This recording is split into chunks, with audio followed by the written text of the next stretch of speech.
For recording. Are we live? Live. Thank you. Well, welcome everyone. Thank you guys for being here. Welcome to the board meeting of the Structural Pest Control Board. This meeting is being held on March 9th, 2023, and the time is now 9 a.m. We will now establish a quorum. Sophia, can you do a roll call, please? Sure. President Finley. Here. Vice President Anderson. Here. Board Member Dr. Bindal. Here. Board Member Paxson. Here. Board Member Tingen. Here. Board Member Thrasher. Here. We have a quorum with 6 members present. Thank you. Is that okay? Do we need the full names? Okay, we're good. Okay, with a quorum established, we will move to our next agenda item. Agenda item number 2 is Pledge of Allegiance. So if you guys could stand and join me in the Pledge of Allegiance. Pledge allegiance to the flag of the United States of America and to the republic for which it stands, one nation, under God, indivisible, with liberty and justice for all. Okay, agenda item 3, public comment for items not on the agenda. So I want to open it up to the public if they have any comments, have any items or comments on this agenda that are not on the agenda. Yes. Yeah, I'd like to bring up the use of NPMA 33s in the state. I would like to see that banned, so to speak. It's not good for the consumer. It's not good for the industry. I'm getting, I don't know, 3 or 4 a week now. And you have homeowners who are stuck with $20,000 in repairs when they move into their house. You know they're never going to do them. Then they go to sell out. Now they're stuck with this huge bill. Okay. I don't see it benefiting anybody except lenders. It's spreading. Because we have industry members and outside the industry members on the board, we want a little bit more on that. Yeah, NPMA 33 is a form that's used back east, and it's a WDI form, wood destroying insects. California is a WDO state, wood destroying organisms. We do repairs, we identify dry rot, we identify termites, where this form doesn't do that. So I'll go out and inspect a home, say there's $20,000 in dry rot repairs, no termites. They use this form to bypass getting a certification or a clearance from a licensed pest control, a licensed termite company issued by the board, and they close their escrow. Now this homeowner moves in, he has $20,000 in damage there, which they're probably never going to do or they're going to be stuck with. Whereas if they do it under the WDO system, all that has to be repaired before they move in. Okay. So, and I'm getting a lot of those I used to get 1 or 2 a year, not a big deal, but now I'm getting 3 or 4 a week. Lenders are sending out emails with totally erroneous information on them, on what the form is and how it's used in this state. And I try to correct it as I see it, because I'm heavily based in real estate inspections. That's, most of my business. And you want to introduce yourself? Pardon? Name, who are you with? I'm Michael Nash, Cascade Pest in Vacaville. Awesome. Okay. I've had my Cascade Pest since '93. I've been doing this since '84. Awesome. Well, thank you. Yes, we can't talk about it now. I understand. Yes, we'll put it on a future agenda, Yeah. and we'll talk about it. All right, Thank you so much. Thank you. Anybody else? Comments not on the agenda? Okay, thank you so much. Thank you. Let's move on to agenda item 4. It's a petition for reinstatement. The purpose of this hearing today is for the board to consider a petition for reinstatement. I will now turn the meeting over to the administrative law judge to begin the hearing. Okay, thank you, President Finley. We are on the record before the Structural Pest Control Board. Excuse me, sir. Would you move the microphone closer to you and that way they can hear you? We are on the record before the Structural Pest Control Board in the matter of the petition for reinstatement of Joseph T.W. Walker. This is Structural Pest Control Board number 2013-43, Office of Administrative Hearings number 2023-020-101. My name is Timothy Aspinwall. I am an administrative law judge with the Office of Administrative Hearings, and I have been assigned to preside at this hearing. And may I please have the appearance from the Attorney General's office. Good morning, Your Honor. Stephanie Lee, Deputy Attorney General, standing in on behalf of the Attorney General's office pursuant to Government Code Section 11522. And will the petitioner, Mr. Walker, please step forward and have a seat at the table.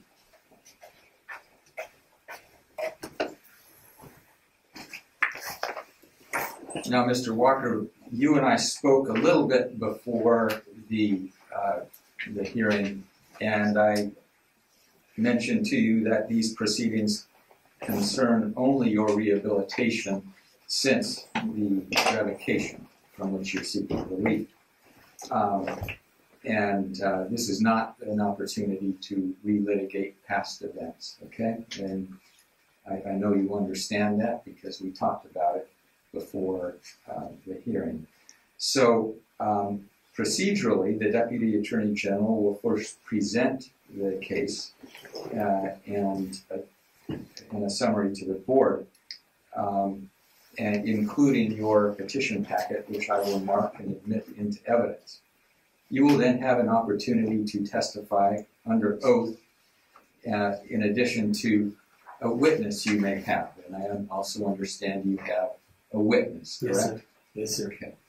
And then both the board members and the Deputy Attorney General will have an opportunity to question you and your witness. After the hearing, the board will go into closed session to deliberate. You won't receive a decision today, but will receive it in the mail. And so at this point, Ms. Lee, will you please introduce the case? Thank you, Your Honor. The matter before the board and this court is a petition for reinstatement by Mr. Walker for his revoked field representative license. A brief summary of the procedural history in this case. Mr. Walker was first issued his field representative license, number FR 34246, in branch number 2 in December of 2008, where he was employed by TAC Exterminators Incorporated. Due to a disciplinary action filed by the board in 2013, Mr. Walker's license was revoked effective June 14, 2015. The board's case may be summarized as follows. In 2013, the board filed an accusation, case number 2013-43. The basis of that accusation was 3 separate convictions from 3 separate dates. Conviction number 1 was out of Riverside County. Mr. Walker pled guilty in May of 2012 to a DUI, Vehicle Code Section 23152, as well as driving under suspended license, Vehicle Code Section 14601.1, both as misdemeanors. He was placed on summary probation for 3 years. The underlying arrest that led to that conviction was from March of 2012. This occurred in a casino parking lot. Ultimately, the substances that were found in Mr. Walker included amphetamine, methamphetamine, opiates, and hydrocodone. Conviction number 2 also came out of Riverside County. In November of 2012, Mr. Walker pled guilty to 1 count of Health and Safety Code Section 11377, as well as 1 violation of Penal Code Section 466. The former charge is possession of methamphetamine. The Penal Code Section 466 is possession of broken tools, both as misdemeanors. He was again placed on summary probation for 3 years. The underlying arrest to that conviction was from September of 2012 somebody reported seeing Mr. Walker appear to be casing cars. When he was ultimately arrested by the police, he was found in possession of a screwdriver as well as what's called a cat's claw, which law enforcement had identified as a potential burglary tool. He was also found in possession of one bag of methamphetamine at the time. Conviction number 3, also out of Riverside County, Mr. Walker in February of 2013 pled guilty to 1 count of Penal Code Section 4, 5, 9 in the second degree, that's second degree burglary, as a felony. He was placed on 3 years of formal probation, which means that he had a probation officer. He was assigned to do rehabilitation, among other things, as a part of his probation. That conviction, the underlying basis was an October 2012 arrest. Mr. Walker attempted to cash a check that was forged by another party in the amount of $1,038. That particular arrest also involved Mr. Walker's younger brother, Mr. Thomas Walker, who I believe will be testifying today as to both his brother's recovery as well as his own recovery. At the end of this accusation case, the board ultimately issued a decision in order after an administrative hearing, effective June 14, 2015, to revoke Mr. Walker's license. The revocation also included cost recovery in the amount of $1,692.50, which were the costs of enforcement and prosecution that had to be repaid if and when Mr. Walker petitioned to reinstate his license. That amount is outstanding, and that will be introduced as evidence in the form of a memorandum of outstanding costs in Exhibit 1. And Your Honor, that completes our summary. We are prepared to ask Mr. Walker questions. We have also introduced our exhibits. Would you like to introduce the petition as Exhibit 1? Yes, Your Honor. So Exhibit 1 actually includes the petition, but also a few other things. Should I go over? Please. So we would ask to mark and admit as Exhibit 1 the jurisdictional documents, which includes the board's letter to confirm this hearing date, as well as Mr. Walker's confirmation to attend this hearing. It includes Mr. Walker's petition. It includes the board's letter to the petitioner regarding the guidelines for petitions. Mr. Walker's petition itself includes the summary of petition. It includes his declaration that he signed and dated October of 2022. It also includes a request for live scan service that Mr. Walker completed in December of 2022. It also includes rehabilitation evidence that Mr. Walker submitted, which is a letter from AQUA, Aqua Behavioral Health, dated December 5th, 2022. Exhibit 1 also includes the board's prior decision and order in case number 2013-43, which includes the accusation, the ALJ's proposed decision from that case after hearing, the board's order of non-adoption of the ALJ's proposed decision, the transcript of the administrative hearing from that prior case, the order fixing the written arguments that the parties had to submit after the order of non-adoption, and then finally the decision and order itself.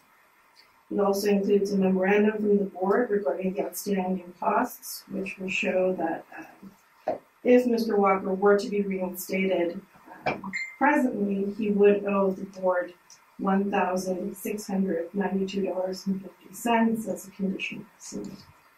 And then finally, it includes Mr. Walker's certified license history, which shows, among other things, his field representative's license, number FR 43838, branch 2 history.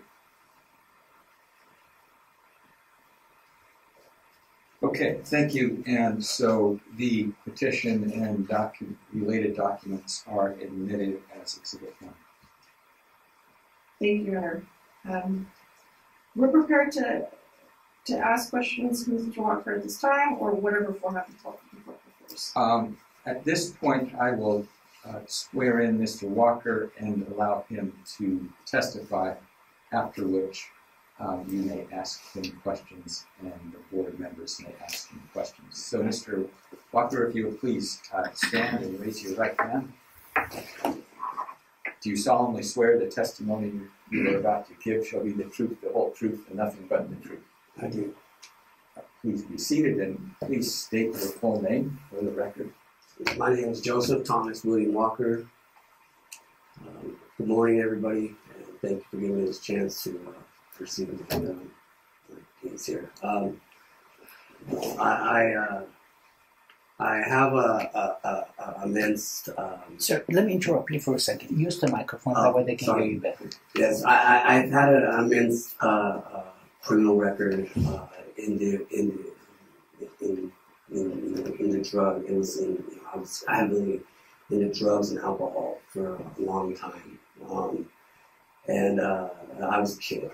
I was a kid, and I had no aspirations of wanting to have a career or anything, and didn't know really where my life was going to go or where I was going to take it, I did get my pest control license as 18 years old, because my father's been in it, my grandfather's been in it all their lives. My mother's been in it.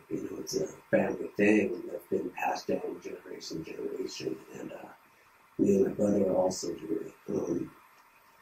And back then, I was just a stupid kid, and I didn't really care about anything about any of this. When I came to the petition, or when I came to the hearing back then in 2013, I lied through my teeth to try to get away with it. That's what I did for a long time. I lied, I manipulated, and I just did whatever I could to get away with stuff. So April 23rd, 2021, I decided that it was time for a change. I needed to grow up. My life was going nowhere. I didn't have, I did, the only thing that I did in between the time of 2013 and 2021 was keep a job, and I had my pest control job as doing strictly doing gophers and pigeon work, because I had my agricultural license as well, and I was able to keep that. And I did a lot of office work, and I did a lot of continuing education throughout that whole time, because this is my family generation. This is a generation thing that's been passed down, and I didn't see anything going anywhere fast unless I changed my way, unless I changed everything about myself and about who I was, and I decided to check into a drug rehabilitation, and I did 30 days of drug rehabilitation, and I got therapy, much needed therapy that I needed, and I was able to look at myself, and then I was able to go through a program. I'm a very high person in the AA program. I do Alcoholics Anonymous, like it's the thing to do today. I sit on panels to tell these other alcoholics and addicts how I did it, and how great it is and how great life is today. I go to plenty of meetings a week. I do 3-4 times a week. I also, after I got home from rehab, I decided I was thinking about what purpose, what's going to keep me from going back down that rabbit hole? What's going to keep me from going, moving up and up in the world? What's something that I really have passion for? And I thought about it, and it was to become a wrestling coach. I was a wrestler in high school, and I loved it, and I was able to email a coach at a wrestling at a high school, and I asked him, if I could come talk to him, and he said, yeah. And I went and talked to this gentleman, and I told him, look, I got passive drugs and alcohol and a criminal record, but I've gone, I've changed myself, and I want to do something about it. I want to stay busy. Doing something positive, and I've always loved wrestling. I know wrestling very well, and if you could give me a chance, I would show you that I'm the man for the job. And this gentleman did. He gave me a chance, and I got in there, and I just started teaching the kids wrestling. I got to. For my first year as a coach, I got a girl to go to state. I got her to state. It was really exciting. This is my second year doing it. I do it for Beaumont High School, and it's just it's something that I love doing. I go to church every Sunday. I work with the youth there, and I do anything I can. I'm on a softball team in the summertime with my church group, with my brother, pretty much, in the last 2-3 years, 2 years actually, I've just been on the up, and this is my final thing of achieving is to get my pest control license back, because in the future I want my operator's license. I want to run my company. That my dad's been running, because my dad's going to retire soon, and it's going to fall back on me and my brother if we want to do it. And it's something we want to do. We love it. We've been, at it for 17 years. I apologize. I don't have more letters or anything. I have been. I actually live in the mountains in Lake Arrowhead, where there's a lot of snow right now. I was able to, walk down the hill on Tuesday to get to my brother's house to be here today. So that's why I don't have, a lot more letters or anything.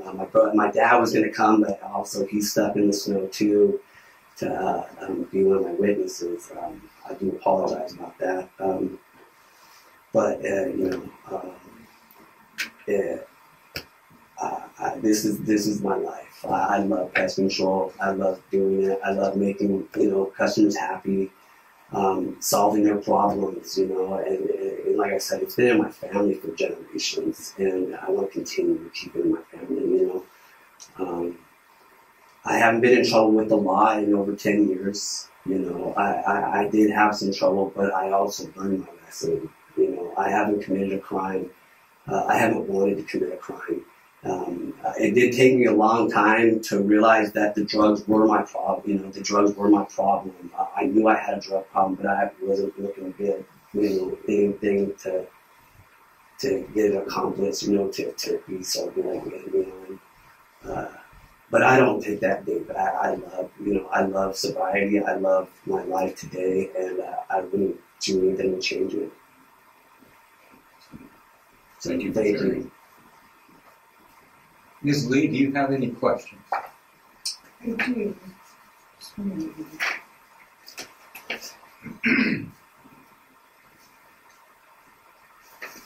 Thank you.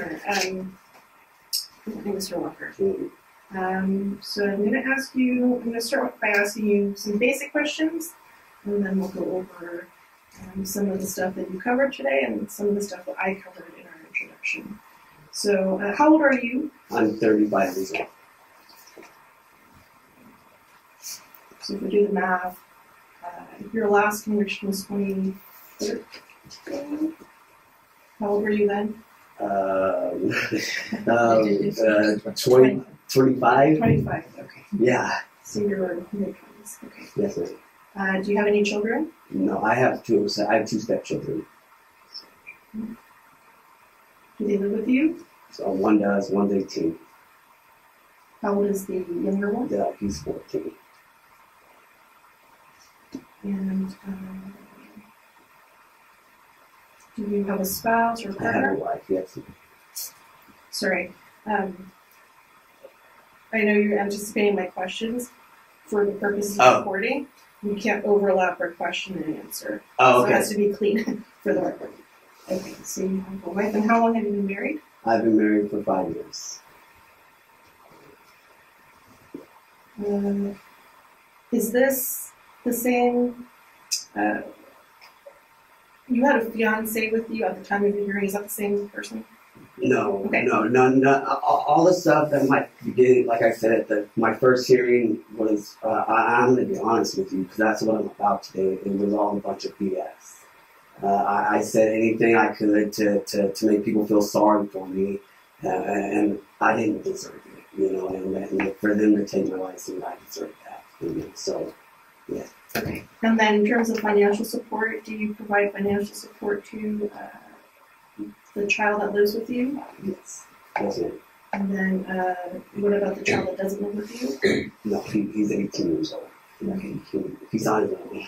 And then do you provide financial support to anybody else, any other family members? My wife. Let's talk about your current employment. Your petition says that you currently work for TAC Exterminators. It's ATAC Exterminators. It's the same company. It was just been different owners since since prior. It was TAC Exterminators, and then my father had bought the company, and then we changed it to ATAC Exterminators. So that's ATAC. Correct. Exterminators Inc. And you've been working, and this is a company that your father owns. Yes. How long has he owned the company? Since 2007. So right around then is when you got your field representative's license? Yes, so right before my father had purchased the company, I had worked for the previous owners, and then my father had purchased the company a year later, or 6 months or something like that. And then currently, does your father still own the company? Yes, ma'am. Yeah, Yeah. we're actually, well, technically, it's me, my brother, my sister, and my brother. We all are owners of the company. So it's your father, your sister, your brother, and you. Yes, ma'am. And can you tell us a little bit about ATAC? How many employees are there? At ATAC Exterminators, we have two termite inspectors. We have a field branch 2, my brother's branch 2, and then my agricultural. My brother and my dad both have their ag license as well. We have, I believe, because I believe there's 6 categories, and I think we have, I believe, 4 of them. So we have 1, 2, 3, 4. So we have a total of 7 employees. Like I said, we're two termite inspectors, and then my brother and another gentleman who are branch 2 operators. And then my dad is in the office, my sister is in the office, and then I'm in the office, and then I do, like I said, agricultural work, like golf courses and whatnot. And one office location? One office location, yes, ma'am. Can you specify what kind of license your brother has? You said branch 2. My brother has a branch 2 field representative. Yes. And you mentioned that ultimately you aspired to take over the company at some point. Is there a definite timeline for you, or something that your father has told you what his timeline is going to be? He hasn't told us a timeline per se, but when he retires, he's 68 years old, and I believe he's going to retire when he's 70. So in the next, at least in the next 5 years. Yeah. Okay. And what do you anticipate your brother's Tommy, right? He's here today. Yes. What do you anticipate your brother's role to be once you open the company? Well, we're both gonna basically run it. We're gonna be partners. It's not gonna be one bigger than the other. I'm 13 months to the day older than my brother, but we obviously both have our roles, but we're not gonna be yeah, we're gonna be partners at it, succeeding.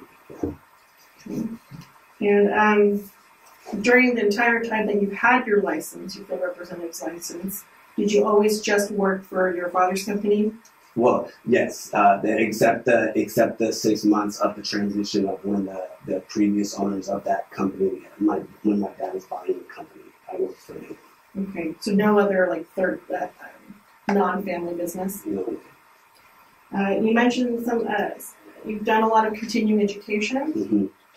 Can you tell us or tell the board what you've been doing, let's say, the past 5 years? So, any chance I get, I go to these seminars. The Univar holds a bunch of seminars, a bunch of a lot of these guys that have doctorates in rodents, and they do these courses, these continuing coach courses, and I attend any and every one that I can possibly attend. Due to COVID, obviously, there was a lot of them. They discontinued them. They did a couple on the web that we but I've always been a big advocate of them, and so I can learn more and more to tell my customers, because I'm about impressions as well, to be able to tell a customer, well, this and this, because people don't know, and the education is where it's at. I really believe so. Can you tell us how many of these continuing education courses or seminars you've taken last year? Last year, probably 2. Again, because of COVID, they haven't had a lot, so yeah, probably about 2. And what were the general topics of those 2? Rodents was one, and then the other one was bed bugs. And then in total in the past 5 years, about how many have you done? Probably, I want to say probably about 10. So about 2 a year. Mm-hmm. Yes. Yes, ma'am. Sorry. Yes, ma'am. Sorry, they kept what? No, I'm sorry. It Yes, doesn't ma'am. translate. So. I apologize. Yes, Okay. If the board were to reinstate your license and require you to do continuing education or coursework as a part of getting reinstated, is that something that you would be willing to do? Absolutely. Yeah, 100%. And then your agriculture license, you said you kept that current? Yes, ma'am. How long have you had that? I've had that since 2000, I want to say 10 maybe, or 11. And is that shorthand for like agricultural pest control? Agricultural pest control, gophers, pigeons, anything that's in the agricultural department. Actually, anything that's not structural. Okay. And if the board were to reinstate your license, and depending on your circumstances, if they were to order you to take a licensing exam as a field representative, is that something you'd be willing to do? Absolutely, yes, ma'am. So now let's talk a little bit about your past criminal history. We're not going to go into a lot of the details, but maybe you can tell us what have you made any attempts to expunge any of the convictions that we talked about? All my convictions have been completely expunged. I took the thing on myself. I actually did all the footwork to completely get my felony expunged by myself. I didn't know that I could get the other stuff expunged. I met a friend in my rehab. His mother was an attorney who was a criminal attorney who said, yeah, you can get everything expunged. And so I did the rest too. And I had that all fully expunged, I want to say September of 2022. I think was fully expunged, yes. I did my felony, I had that totally expunged in March of 2022, like I said, by myself. And during the times, so for your 3 convictions, when you were placed on probation, did you comply with all the probation conditions and terms? Yes, ma'am. Yeah, I complied with all of them. I was on, because they were right in a row. So, 3 years, and I didn't mess up one time. I haven't had any other convictions indirect of those convictions since then. No other convictions since then. Yes, ma'am. And then any anything current that's pending, like charges pending that we don't know about? No, ma'am.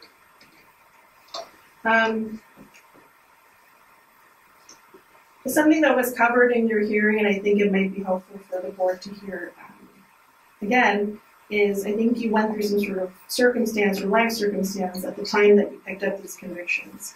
Can you just briefly tell us what that was? But you don't have to go into a lot of detail. Like I explained in the beginning, it was all a lie. I can't sit here and take back something that happened in 2013, but I guarantee you everything that I said back in 2013 was a lie. Because I wanted to get my license back because I didn't care how, just like I would tell anybody back then, any kind of lie to get out of something, and that's not my motive today. I don't have any need to lie anymore, that's something I learned in rehab, to be honest with myself, so. Okay, I just want to clarify, then there was some mention from you at your hearing, thank you for your honesty today, about potentially having somebody close to you pass away at the time. I could say they were close to me, but it was just a girlfriend, and we did a lot of drugs together, to be honest with you, and so it wasn't somebody really close to me. I understand. Now, so I think I mentioned in our introduction that one of the convictions, the most recent one, the cashing of the check, your brother was also a part of that overall incident. Yes, ma'am. Can you tell the board a little bit about how your brother's doing today, what his recovery is like, and his sobriety, if that's applicable? Yes, ma'am. Yes. So me and my brother were co-defendants in this cashing of a check. Back in 2012, we were both very hot, very under the influence of drugs and alcohol. And today, my brother is coming up in August. My brother's going to come up on 4 years. My brother's the one who in the end helped me and basically got me to get to rehab. Like I saw all the benefits of what he was getting when he came home from rehab. When he got home, that was 2019. He got sober in 2019, so he's been doing this a little longer than I have. Again, my younger brother, but I look up to him in that way. Since me going to rehab, it's cool because we work right beside each other every day. So not only with just work, but with our recovery, we do pounds together. We get sponsees together, and we work a solid program of complete health sentences. Great. And then, do you accept responsibility for your prior criminal convictions? Absolutely, yeah, 100%. And would you agree that your actions that led to those convictions could have been potentially dangerous to the public? Absolutely, 100%. As well as yourself? Absolutely. And I want to ask you a little bit about your own recovery. Mm-hmm. So do you have a sobriety date, a current sobriety date? Yes, ma'am. My sobriety date is April 23rd, 2021. Okay. And that was the date, I believe, you submitted a letter to the board with your petition, right?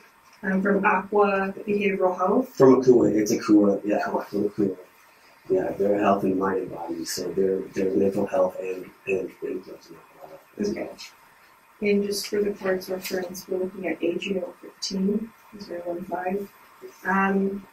So that was the date, that coincides with the date that you entered the residential program there. Yes? Yes, ma'am. And that was a 30-day residential program that you completed? Yes, ma'am. And you mentioned that there was some therapy component to it? Yes, ma'am. Yeah, I had a therapist, and I was able to work out, a lot of why I did drugs for so long, and why I continued to, what was the reason of why, when, or even how, And what prompted you to enter into that program in April of 2021 as opposed to any month or any year? Well, not just because of the month. My brother was a big advocate of it.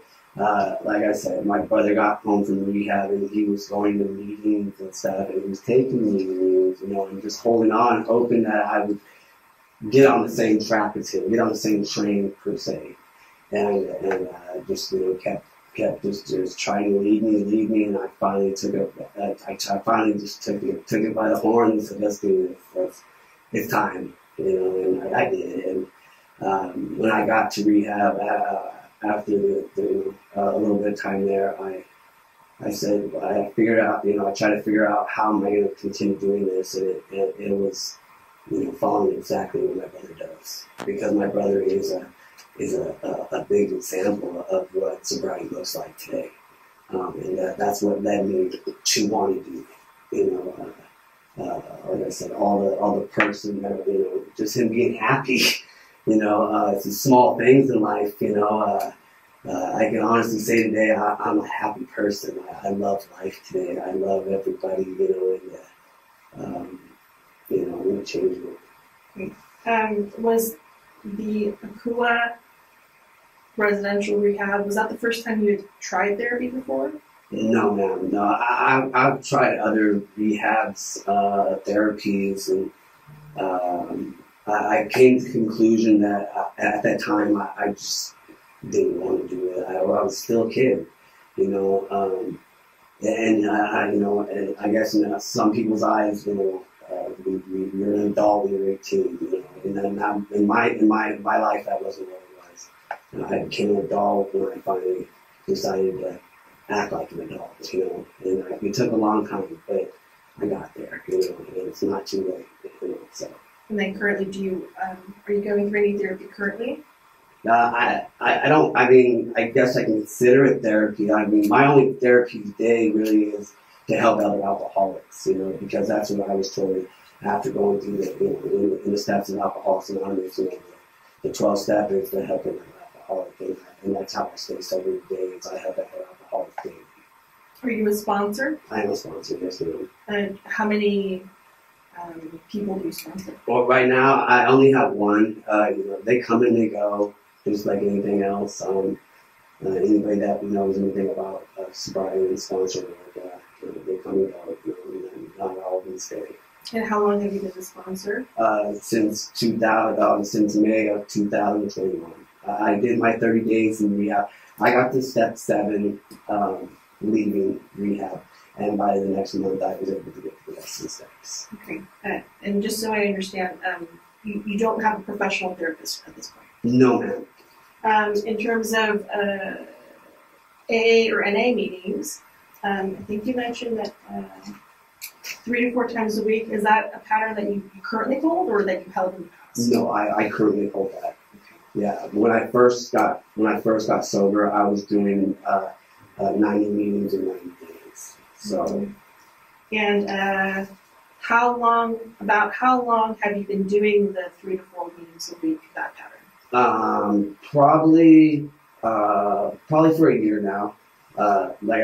So when I got my job with the wrestling as a wrestling coach, it took a lot. It takes a lot of time, So I'm there.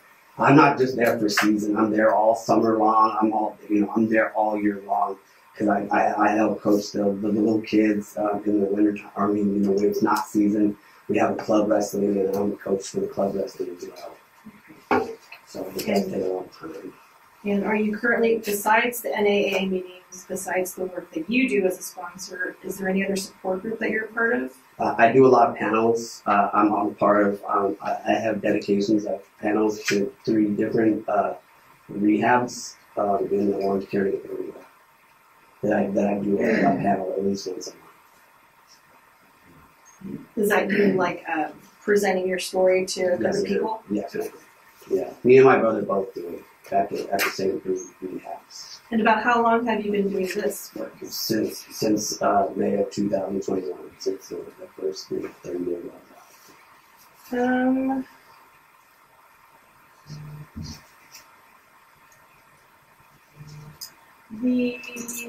Is there anything, are there any other lifestyle changes, life circumstance changes that have led you to this path to recovery that it sounds like you've been able to stay on course? I'm sorry, I don't understand the question. Could you? So April 2021 seems to be sort of a marker for you. Yes. Have there been any life changes around that time or since then that have sort of allowed you to maintain your sobriety?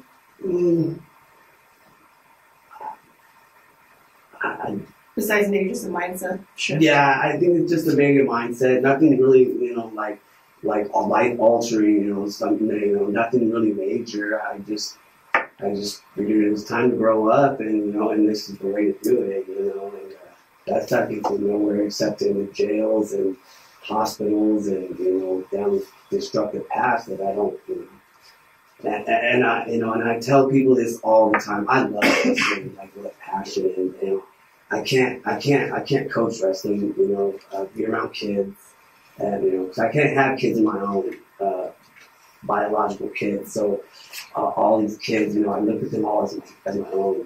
I get to watch them grow. I got nieces and nephews I get to coach baseball, coach wrestling with, and I get to watch them grow as well. Unfortunately, my stepson doesn't want to wrestle, which that's okay. But I still have lots of kids that are willing to learn, and I'm willing to teach them. Okay. We're going to circle back to that, but I wanted to ask you, one of the things that came up in your 2014 hearing, your father testified, Mr. Thomas Walker Sr. Yes.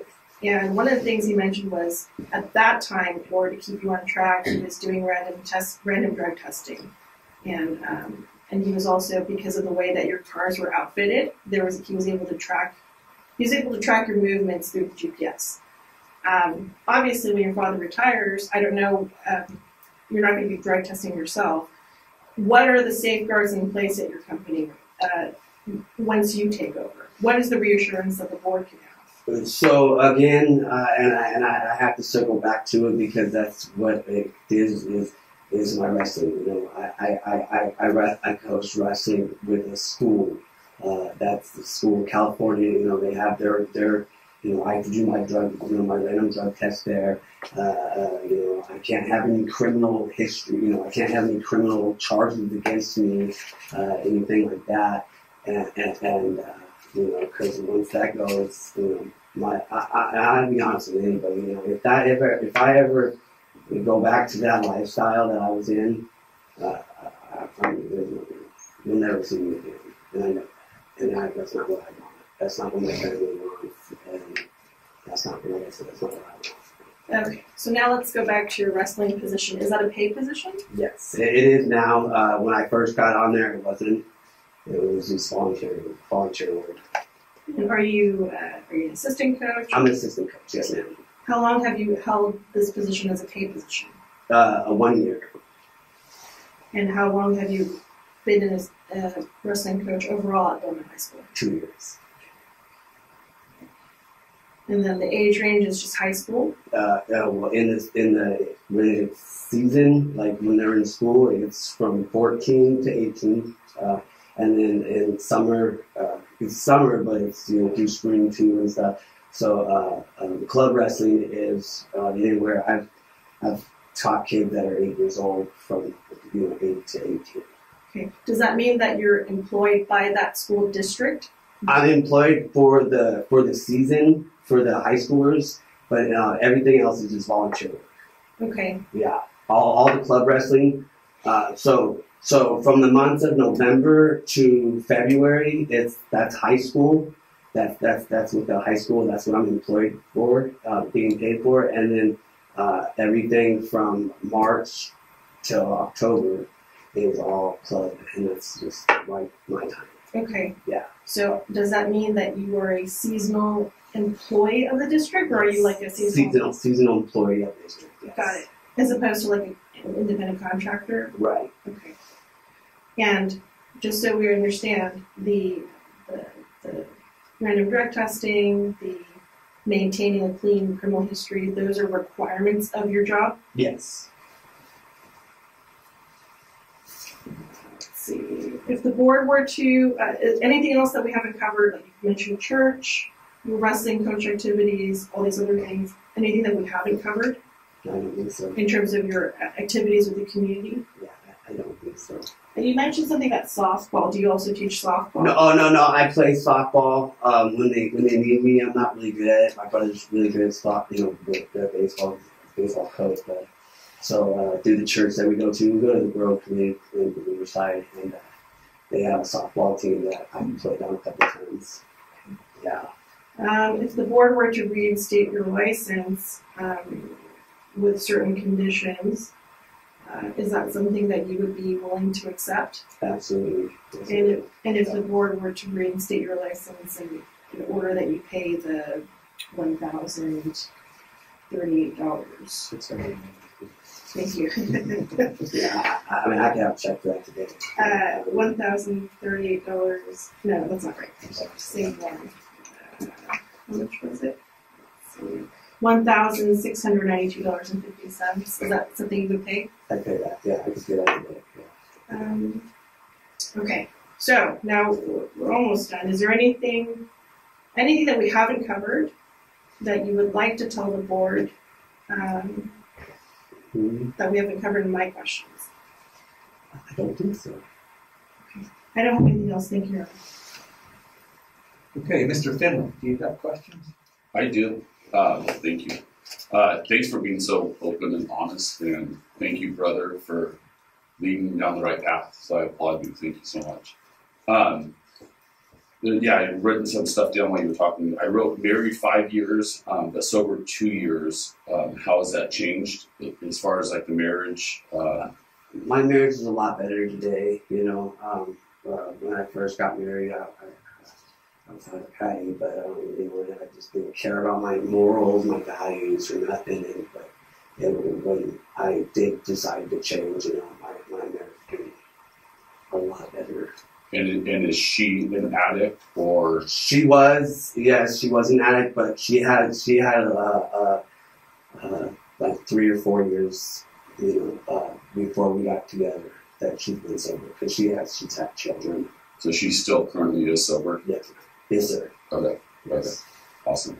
I wanted to know, so you live in the same area as when back in 2012, 2013, you live in Lake Arrowhead? Yes, sir. And you still live in that same area of the group that you were hanging out with? No, sir. No. When, back in 2013, I actually was living in Hemet. Okay. That's where I first. That's where my office was back in the day. You know, when I first got the job there, and I decided to move it to Hemet. And after 2013, I decided to move back to my hometown where I never got in trouble as a kid. You know, I live in a small little town, and everybody knows everybody. You know, that's where I wrestled in high school, and yeah. So the guys that you were getting in trouble with, though, or doing drugs with from 2013 till you became sober in 2021, is that still part of your group, or how has that changed? I never really did drugs with people. I did drugs all by myself. I stayed at home, or wherever I did drugs with by myself. I didn't like to hang out with people because, from 2013, I really did learn my lesson. You know, when I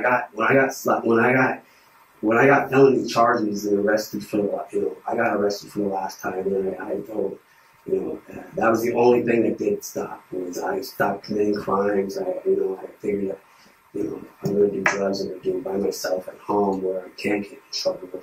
Okay. But because I didn't want to, I really at that time I just didn't want to change. I wasn't ready to change. Okay. So the crowd you hang out with though isn't. I don't hang out with a crowd. I go to work. So I live in Lake Arrowhead. My business is in Beaumont. I drive that 45 minutes there. I go to Beaumont High School to wrestle. After work at 4 o'clock, I wrestle till 6, 7 o'clock, and then I go home. Is Beaumont down the hill? Yeah. Beaumont. No, actually, Beaumont's in Riverside. Is in Riverside. Yeah, it's a 45-minute drive every morning. Okay. Let's see, no convictions since then, but any other police interaction in the last 5 years? Any police interaction at all in the last 5 years? I had a stop. I read a stop sign probably about 4 months ago. Okay. Yeah. That's the only police interaction. That's the only police interaction I've had. Okay. Yes, sir. And then I'm assuming, and maybe I missed it, but your father holds the branch 2 and branch 3 operators right now? Yes, sir. Okay. And is there talk, I mean, your sister and your brother in the business with you, but you're saying you want to get your operators so that you hold the operators for the company? Is there a reason why they're not holding Well, no, my operators? brother's in the works of getting his branch 2 operators right now. Okay. We're both, we're gonna both. My sister, my dad, he is his little princess. That's why he gave her share of the company per se, and she does our bookkeeping. For like our pay, she does our paychecks, stuff like that.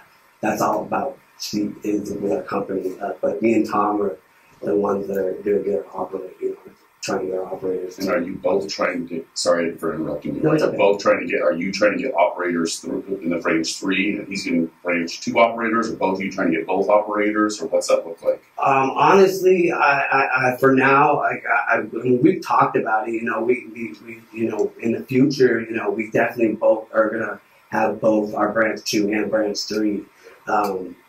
Before I even got my license suspended, I actually had taken the test for my operators like 6 months before any of that had happened for my operators. So, but in the future, yeah, I'm looking to get both my branch 3 and branch 2 operators. Okay. And you already asked about why 2021. Was there a specific incident? You already answered that. Businesses in Lake Arrowhead. What areas do you service? You just answered that. How are your role change currently? What's your role right now compared to how your role will change if you have a field rep branch 2? Like, are you looking, hey, once I get my field rep branch 2, I'm going to start servicing homes, and that's different than how it is now, or will your role stay the same whether you have the license? Well, it'll change as to I'll start doing residentials. But I'll still do my golf courses, and all my pigeon work, because there's a lot of pigeon work to be done out there, especially with all these solar panels going up. Mm-hmm. So, but yeah, just to keep it up. In the end, like my future in my eyes is that me and my brother are gonna fully be running our company, with having both branch 2, branch 3 operator licenses and our agricultural until the day we retire, that's the hope, Okay. Is one of you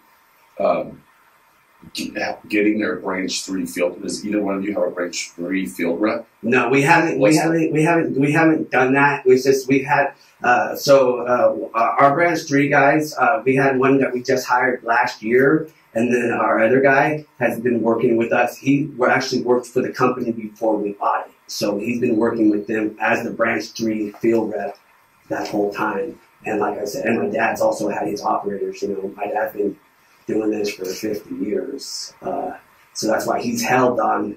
The company, held the company's operator's licenses, but he keeps telling us, pushing us, I haven't really started anything about branch 3 yet because I need to get my branch 2 back first. At least I assumed so. I didn't think I could go, try to get my branch 3 because of not having my branch 2. Yeah. So that too, that played with me too. Okay.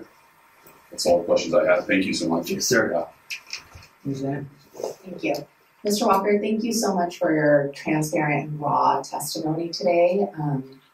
I just had a few questions in regards to, so one of your convictions, it does speak to not only possession of controlled substance, but also burglary tools. So without getting too much into the weeds of what that, ultimately looked like, if there was a theft involved thereafter. But I bring it up because obviously we're charged with the protection of consumers. And so if you were to get your representative's license back and you are doing residential, can you speak to the trust and confidence we should have in you going into people's homes and, conducting yourself in a way that, is not reflective of your past? Absolutely, yes, ma'am.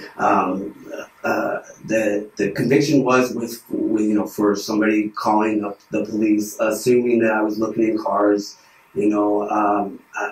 I can't really, I wasn't, I can sit here and tell you, no, I wasn't trying to look into stealing people's cars. A lot of that has to do with the drugs. The drugs were the number one offender of all that. I don't take what's not mine today. I have money in a bank today. I have a car of my own. I have a house of my own. I don't need anybody else's stuff today. And as long as I don't, partake in drugs or alcohol, none of that comes about. It's truly been proven. If you can look at, from a standpoint of looking at all my criminal history, it all had to do something or other with drugs. Thank you. And Ms. Lee sort of alluded to this earlier, but just so that we're clear, I did see that obviously there was a gap in the last administrative hearing in 2014. The outcome of that at a board meeting in 2015 that led to this suspension or revocation. And so just curious, from that time span to 2023, obviously your sobriety set in 2021, that journey began. But what led you to now this point in time? This is when I feel that I am ready to, petition again. Like, can you lead me to that gap in time? Was it your sobriety that you felt like you needed to have a few years under your belt to be able to come back to us? Or what sort of led to this moment in time? I don't really know. I know. So after I got sober, I knew that I had to eventually get to this point. More of it's fear of of rejection, or more of a fear of maybe fear. I can't really tell you exactly what led me to, okay, we got to do this now. I actually had some time where I was getting some surgery, so I had some time to sit at home, and I really couldn't do anything. And they won't let me leave, because of my surgery. So I was like, okay, well, let's start getting this stuff together. Let's go to the board. Let's get the fingerprinting done. Let's get all the stuff that they need and get this thing to get the petition done. So I think that's really what it was. Okay, thank you very much. That's all my questions. Mr. Paxton? Thank you, Mr. Walker. And most of my questions have been answered or asked and answered by other people, so I just have a couple.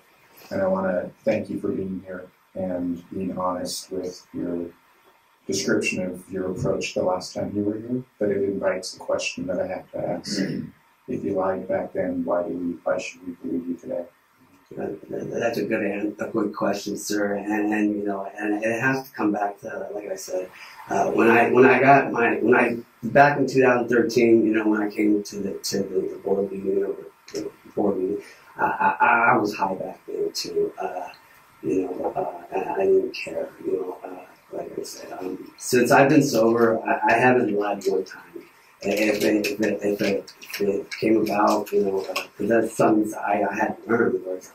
I lied not only to everybody around me, but to myself. I was never honest with myself, and that's why I could never get sobriety. I could never get anything about life because I wasn't honest with myself to start with. Okay, thank you. As you look to the years ahead, do you see anything that could happen that could pose a risk to your continued sobriety? Honestly, sir, no.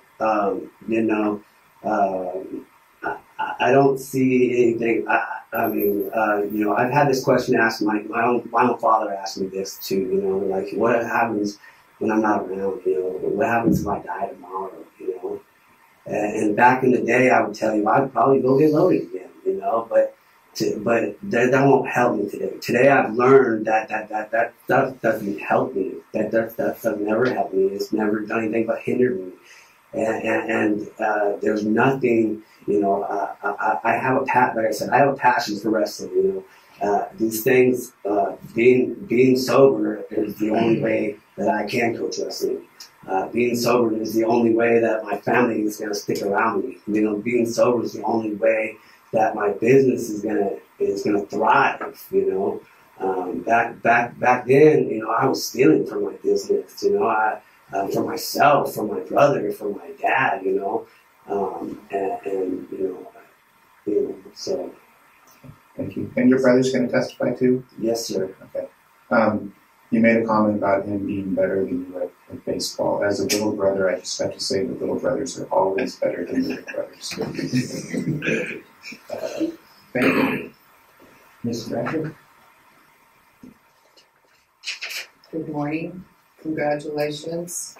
Sobriety in a situation like yours is the only option, and I hope that you are successful for the rest of your life. It's a great accomplishment. I too am a business owner in this industry, and like Mark just said, a lot of the other questions have been answered. But some things that are kind of industry specific. Do you know what Pest Control Operators of California is? PCOC?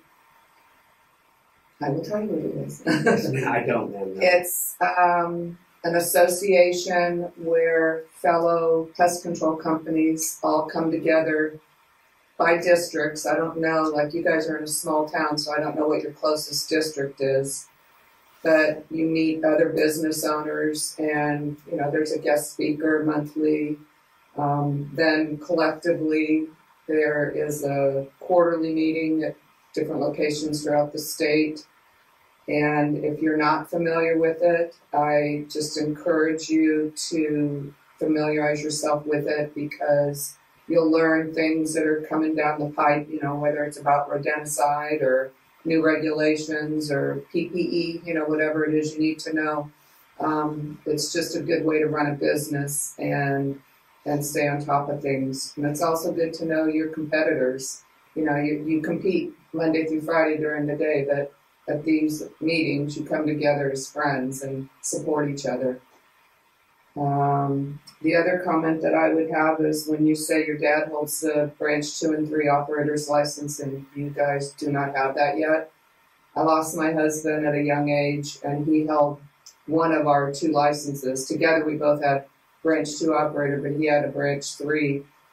And we kind of got caught in a situation of like, now what do we do? So one of my employees happened to have the branch 3 operator, and we moved things around, but you just don't know what tomorrow brings. That I would say that's a little more urgent than, yeah, we're going to do that somewhere down the line. I would encourage you guys to make that a priority.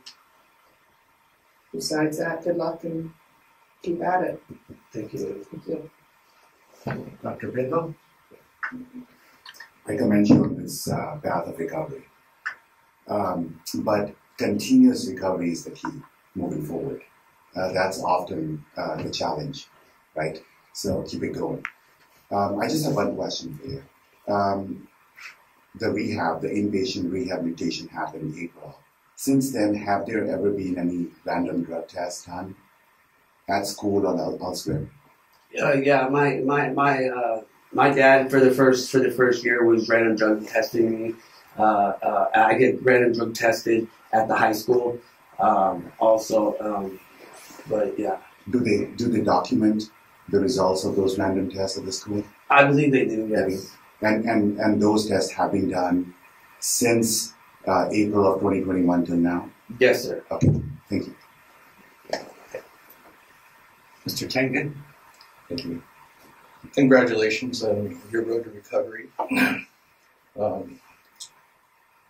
wanted to kind of gather, you stated that you hold a QAL, and can you expand how long you've had that and what your duties? Yes, sir. Yeah. So my QAL, I've had my QAL. I don't know exactly, but I believe it's 2012. And my duties are we do have a golf course that we do golfers at. We also have a couple other fields that are not due the structure. They're not 20 feet from a structure. Everything I do buy the book that it's either gopher work or pigeon work. I do a lot of pigeon eradication, and I do a lot of gopher work at golf courses, at schools, and anywhere else that we find a business for. Okay, so you're applying pesticides. Yeah, I do apply pesticides of the QAL for the gophers. Okay. Yes, sir. Very good. Thank you very much. Yes, sir. Okay, Ms. Lee, do you have any follow-up questions following this round? I do. I forgot to ask you, Mr. Walker, that you mentioned surgery. So when did you have your surgery? You don't have to go into details. Yeah, I had surgery February 17th. It was just recently. Yeah, it was just last month. Was it a major surgery? No, it was just a hernia repair. And currently, are you on any prescribed medications? No, ma'am. Have you been in, within the past 5 years, have you been on any prescribed medications? No, ma'am. Besides, I have a condition. It's called cystic fibrosis. I have prescriptions, but they're not narcotics. Yes. Okay, so no pain medications, muscle relaxants, sleeping pills, something like that? No, ma'am. I don't have any other questions. Thank you. Does any board member have any follow-up questions? Thank you very much. And do you have a witness who you would like to have testify? And if so, please call him forward. Yes, sir. My brother, Tommy Walker. Mr. Walker, please step forward. And let's see, if you can just sit in the front row there, Joseph. Okay. No, we can bring you extra shirt. You can be. Thank you.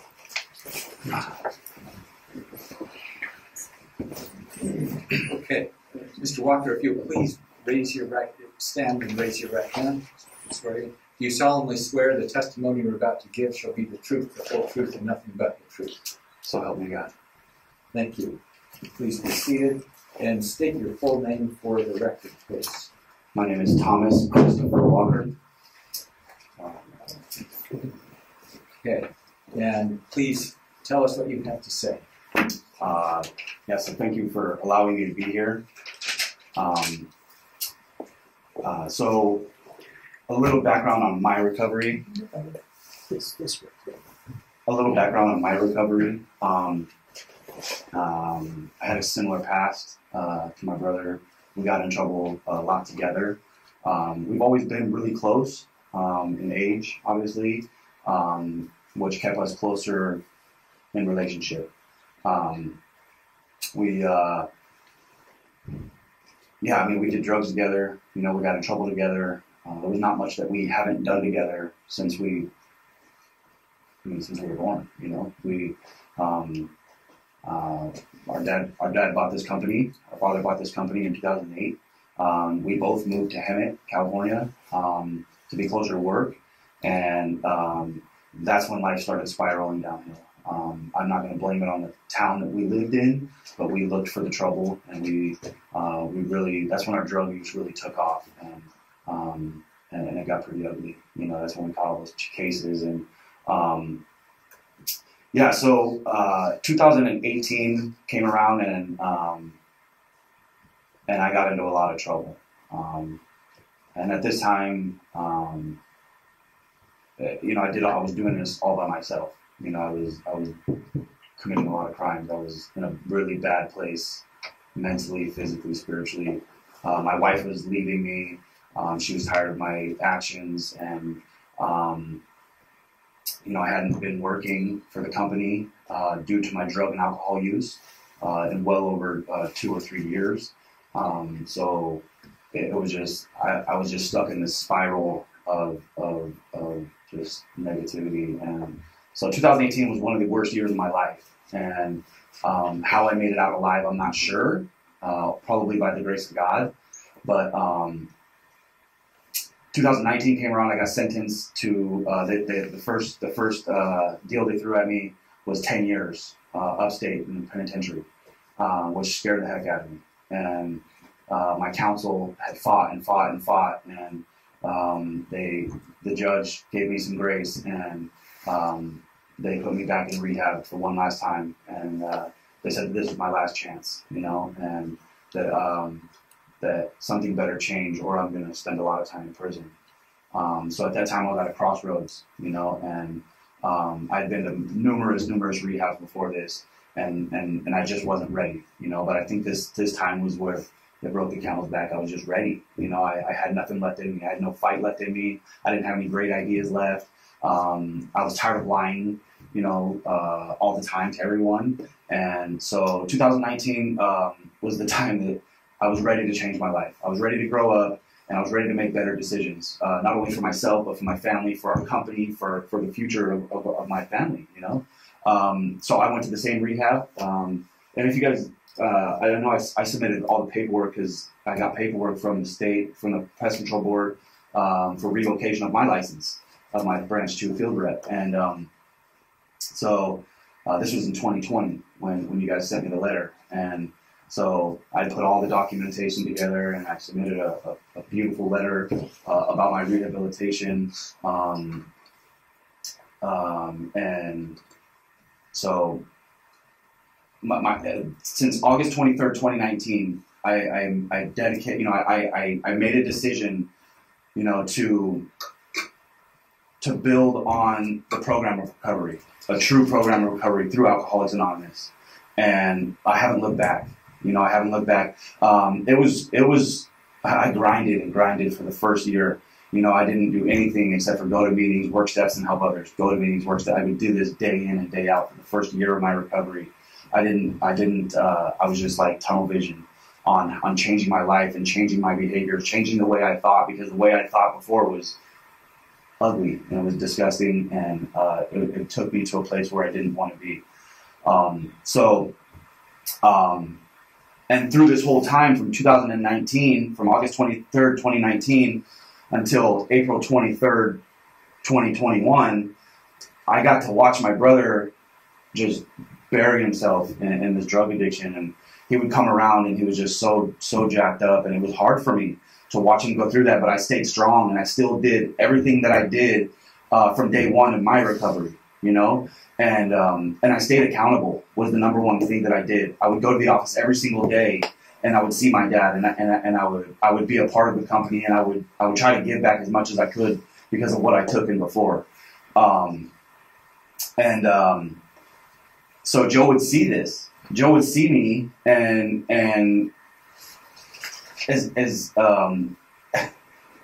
he was just in a dark place, as dark as I was before, and we were just, I could tell that he was almost at the end of the line. He was either going to die or he was going to come to, and he was going to follow me on this journey. And I prayed and prayed and prayed, like, God, either take him or don't, and when August 23rd came around, and because a couple months prior to him going to Akua, which was the same treatment program that I had attended, I just stayed a little bit longer. I was there almost 90 days. I also had health insurance that paid for it. We paid cash for Joe. So in April 2021, a couple months prior, I had offered Joe, hey man, maybe you need to go get some help, because I was taking him to these AA meetings, and I seemed like he was just there, and but the seed was being planted. So in April, when he finally said, I'm ready to go, I need to do something different, I'm going to die. We put the next day I had him on his way to Akua, and then he comes home, and he just starts shadowing me, every single thing that I did for my recovery, Joe was there right behind me, and we were hand in hand. We were just, and so what my recovery looks like today is the same as it did in the beginning. I still go to as many meetings as I can. And for the record, Joe stinks at baseball. He stinks at baseball. Don't let him fool you. He tries his best, and we appreciate his effort, but he stinks. Okay. I am the all-star baseball player.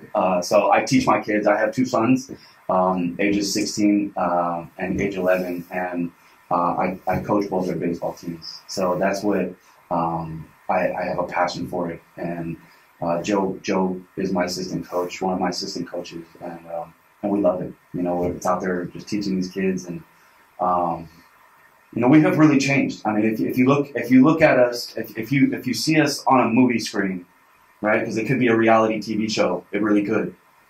From 10 years ago to today, you wouldn't even recognize us. You really wouldn't. I mean, if you look at pictures from 10 years ago from both of us versus today, it's two different people. I mean, it's two different lives that we're living. You know, we have completely changed everything about us. You know, and the accountability that we have towards each other.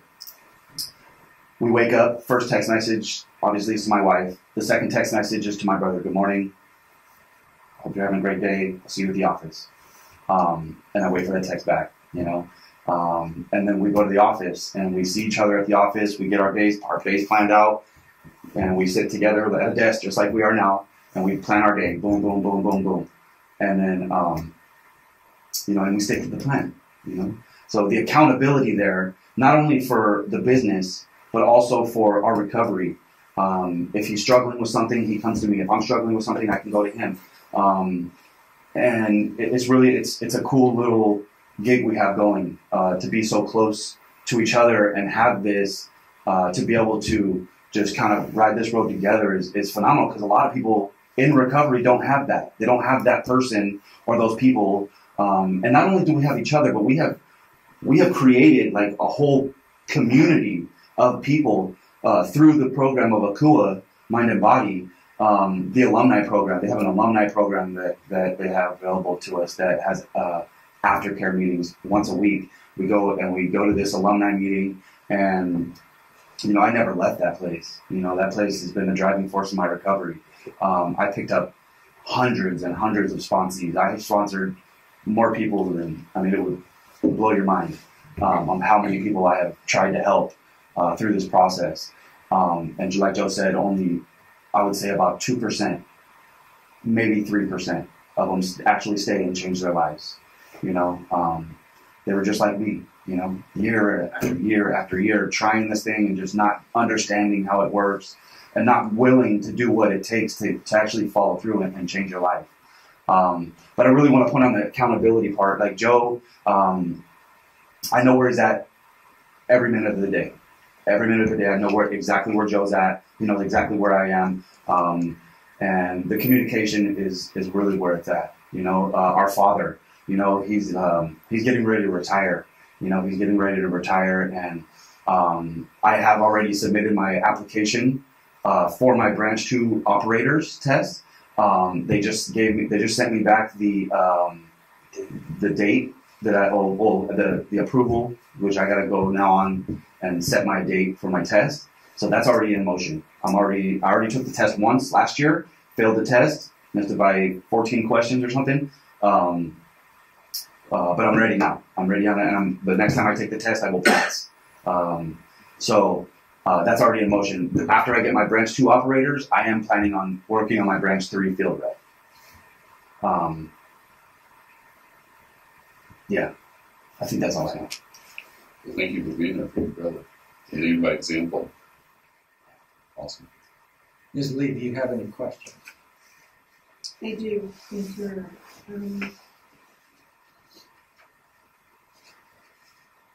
Good morning, Ms. Walker. Is your license, are you 4552 Correct. That's your field representative's license? Correct. And that was issued in 2010? Yes, ma'am. And then you mentioned you had to submit some mitigation information to the board for your own separate license. Correct. So can you tell us, did the board file an accusation on your license? Yes, ma'am. And when was that? Roughly. It was the beginning of 2020. And how did that get resolved?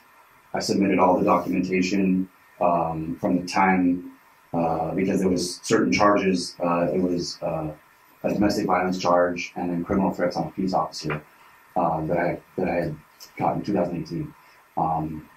So they just wanted all the documentation to make sure that I was being compliant with the court system with my probation and making sure that I was on track with everything. And I was very diligent about completing treatment, and then my community service, my house arrest.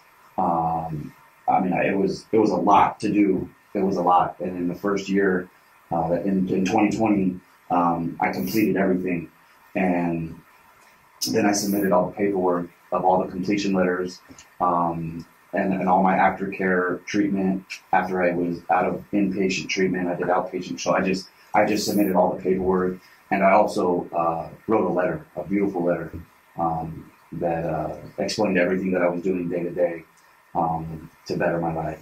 And I submitted that to the board, and then I didn't hear back, so I figured no news is good news, right?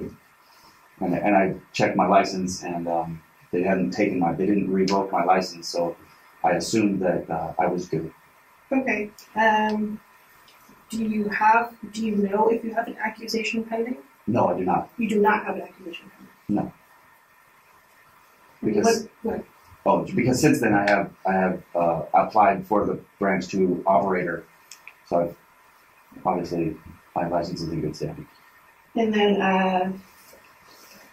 sorry, I lost train of thought. Do you know if, did you receive some sort of confirmation from the board after you submitted that mitigation information saying what they were going to do with your situation? I don't recall. I don't remember.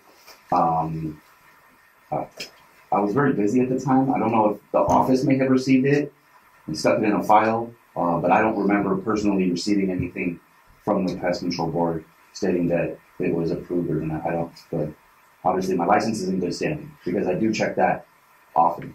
Okay. Was this information that you submitted to renew your license? Did this come up as a renewal? Well, it was right when my renewal was due, but they also sent a revocation letter saying that we know you got these charges and they're pending. We want to know more about it. So that but it was a revocation letter. So they were thinking about revoking my license.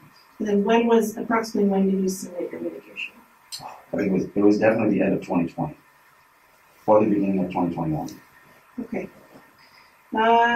Ms. Lee, I'm not clear, and I'm not sure the witness is clear whether what he received is actually an accusation or if it's a letter. The accusation coming from being signed, having the Attorney General's pleading paper. Yes, Your Honor. I didn't know Mr. Walker was going to testify, so I'm just sort of working on the fly here. I've looked up his license history. I don't think what I can provide can be evidence. We can ask questions to clarify. Sure. Okay.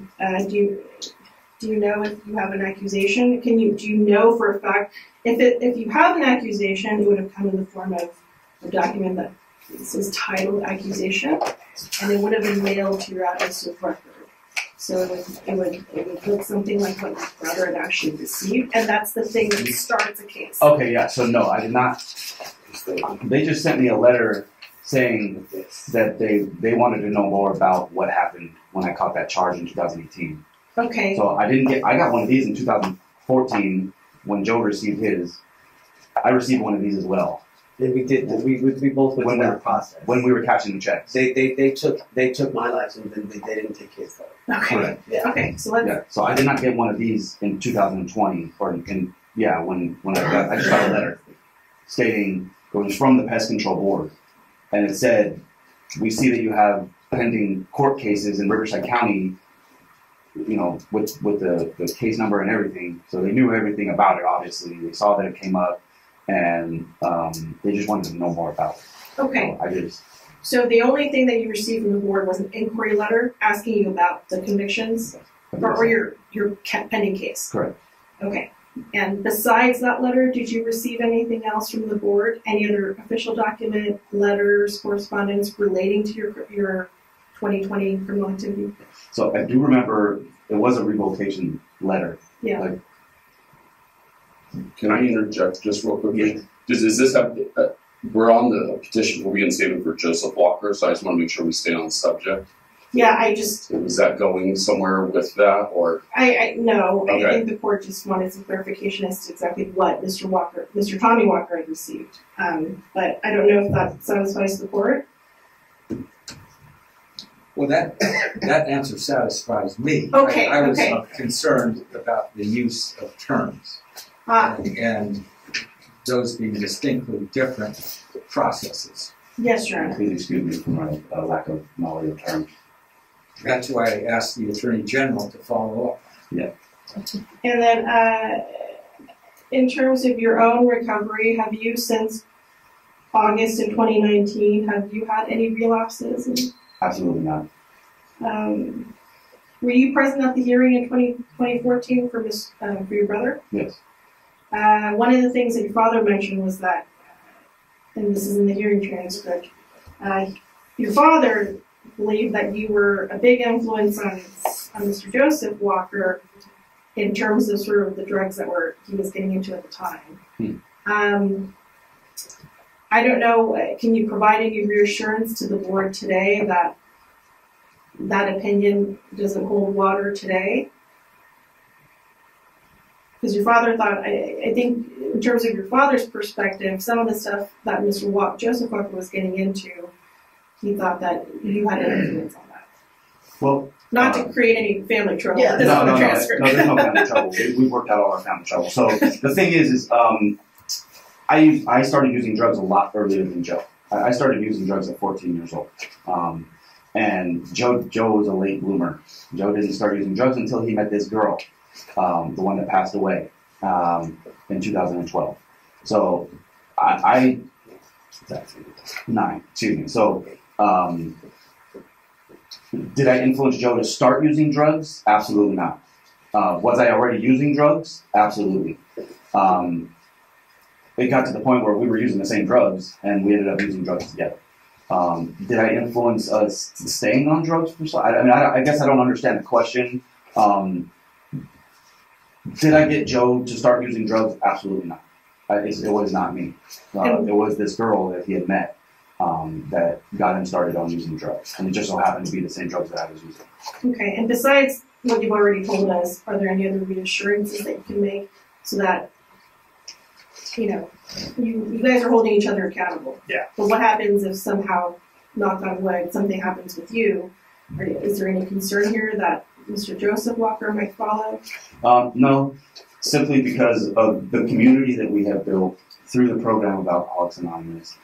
We don't only have accountability with ourselves, but we have an accountability with hundreds of other men that we go to meetings with on a weekly basis that stay in contact with us every single day.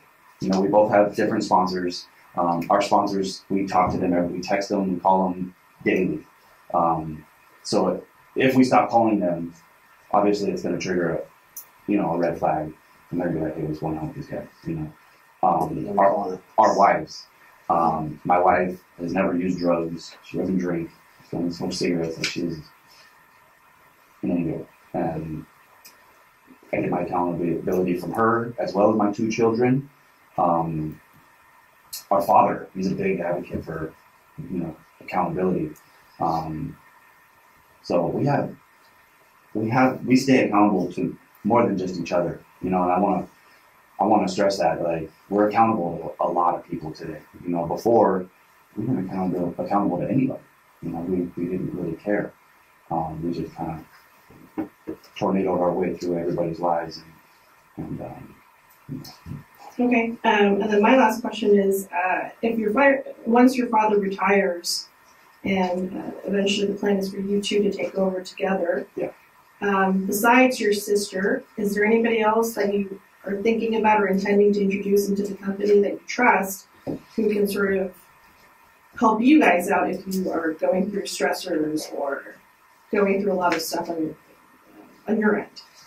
Yeah, and great question. So my dad, being in his position, being in the industry for over 45 years, has an amazing relationship with a number of other pest control operators.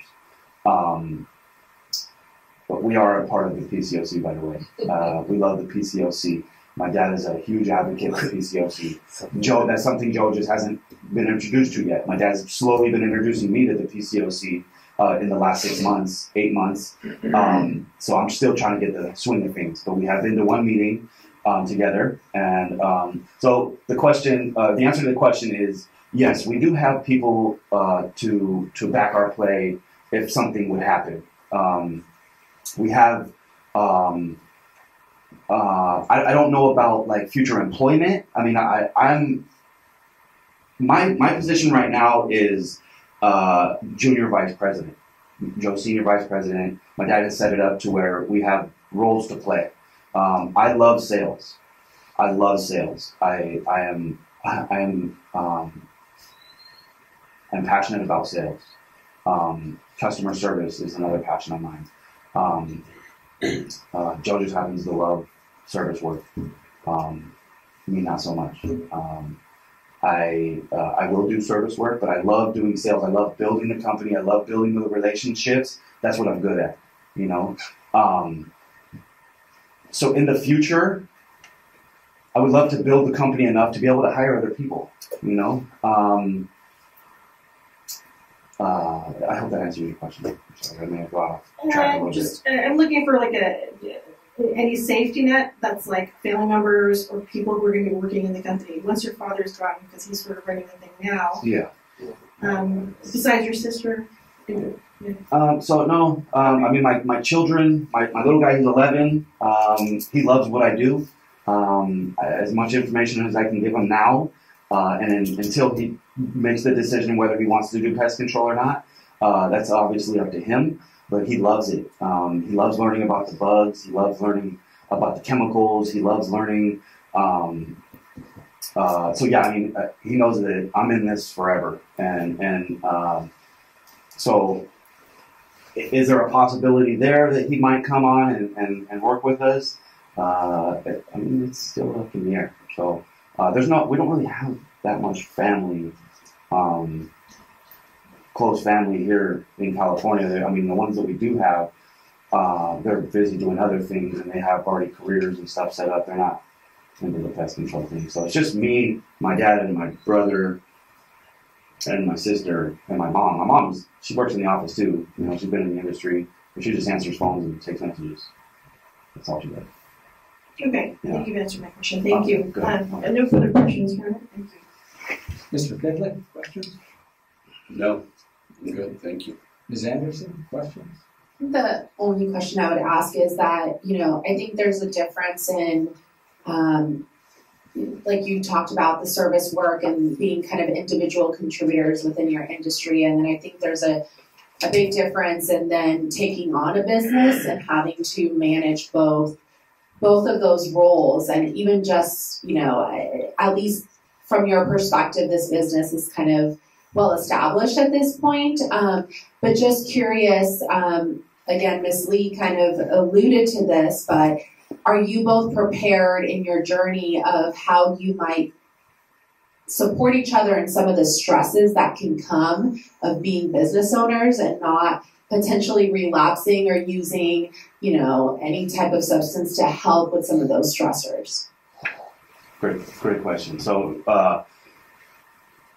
the drugs were never okay. So now that we know the truth about what the drugs did to us, right? Because when you're in that lifestyle, and we were really blinded by the truth. We were really blinded by the truth, and it took us a lot of hard work to realize what the problem really was, right? And the underlying issues. So drugs would not be a solution for any of our problems today or in the future, and we know that.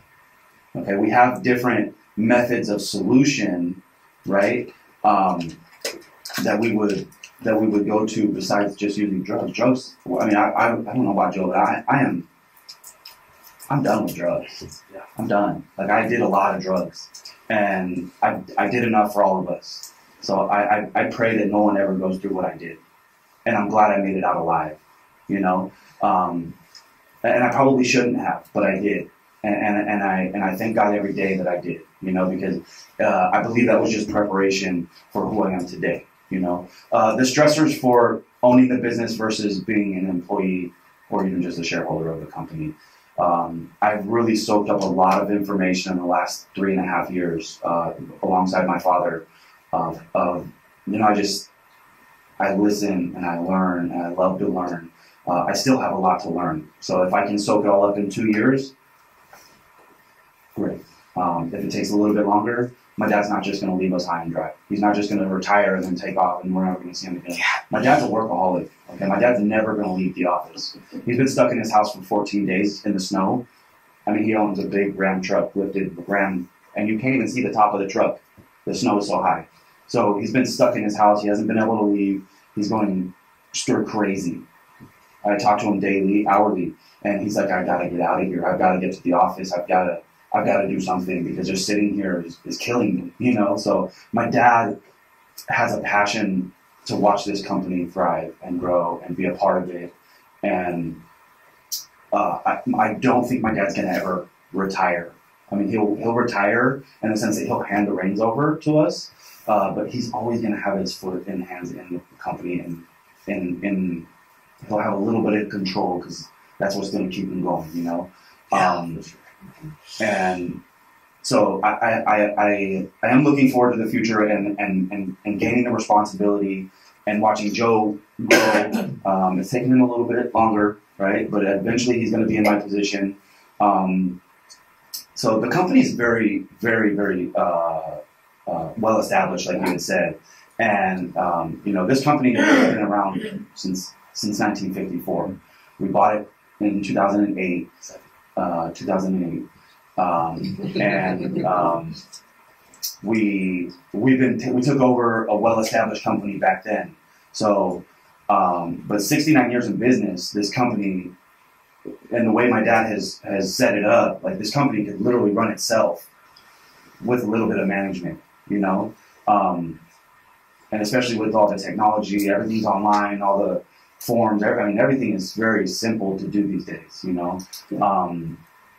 There is still a lot of learning ahead. So, yeah, but I think we're ready. I you know, I can see that in the near future, it's just gonna, once Joe gets licensed, it's gonna change some things. If you guys do reinstate Joe's license, it will change.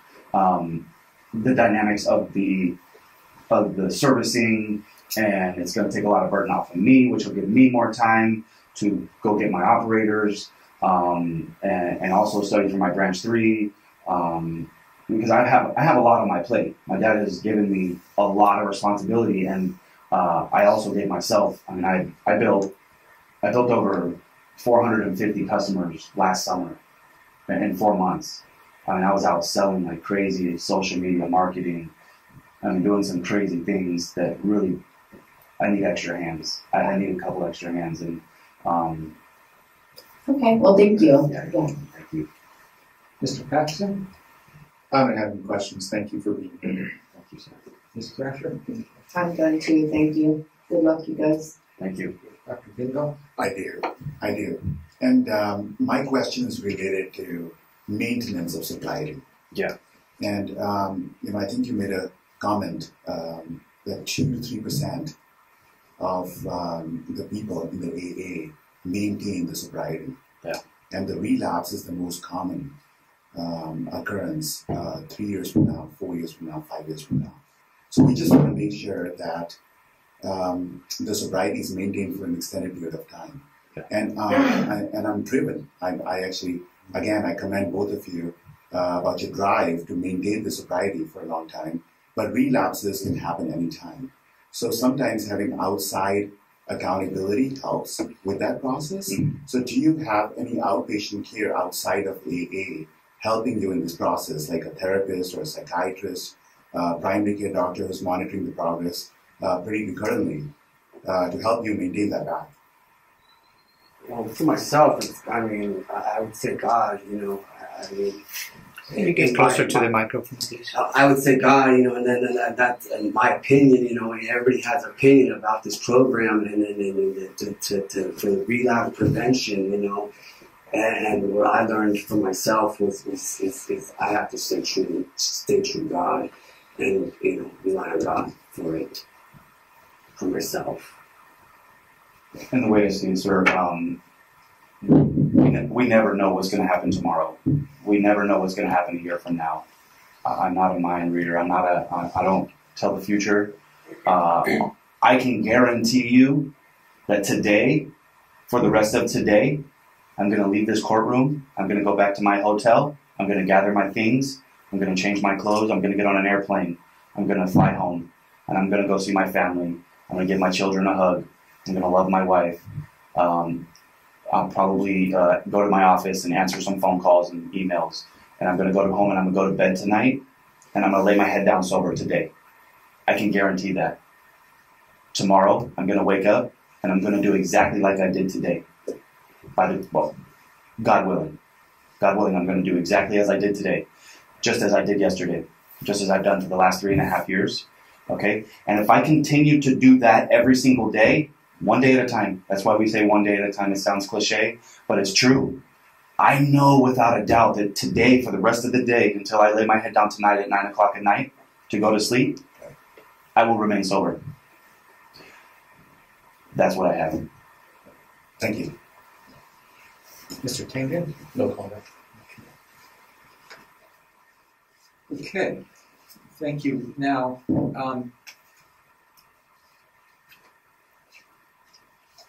you have the opportunity to give a closing remarks, if you wish to give closing remarks, Mr. Walker. I guess all I would say was thank you for the opportunity to present myself and to show you that I've truly changed, and to take that into consideration that this is my future. Is with this business. It's been passed down. Our generations, and we want to keep that generation thing going for us. And thank you, like I said, thank you. Ms. Lee, do you have any final comment? Just some statutes for reference for the court. Okay. So if the court is recommending reinstatement of license, then as a condition precedent, the cost recovery of $1,692.50 will be requested. Additionally, just to make the board aware, they do have the discretion under Business and Professions Code Section 8623.5 to require an examination for a petitioner in the reinstatement process if their license has been revoked and there's been a passage of time. There's no set time lapse requirement like 8 years or 7 years that triggers the examination, but it is the board's discretion. And that's 8623.5? Yes, Your Honor, 8623.5 of the Business Professions Code. And then finally, for the court's consideration, any criteria for rehabilitation can be found in Title 16 of the California Code of Regulations, Section 1937.2, and I believe we've gone over all, if not all, of the factors of criteria for rehabilitation today. And that's it, Your Honor. Okay, thank you. That concludes the petition hearing in this matter.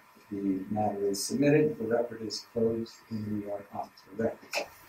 Thank you. We are going to adjourn to closed session now. So pursuant to Government Code Section 1126C3, the board members will now meet in closed session for discussion and to take action on disciplinary matters, including the petition. After the conclusion of closed session, the meeting will return to open session. Thank you. Thank you, members. Thank you.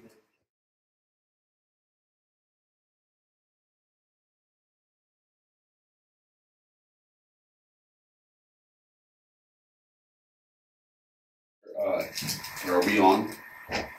In 2 seconds. 3. Thank you, sir. Okay, we are back in open session. It is now 11:34. We will move on to agenda item 6, review and possible approval of the minutes for the October 27th, 2022 meeting. I know we've looked at that. Can I ask the board for a motion?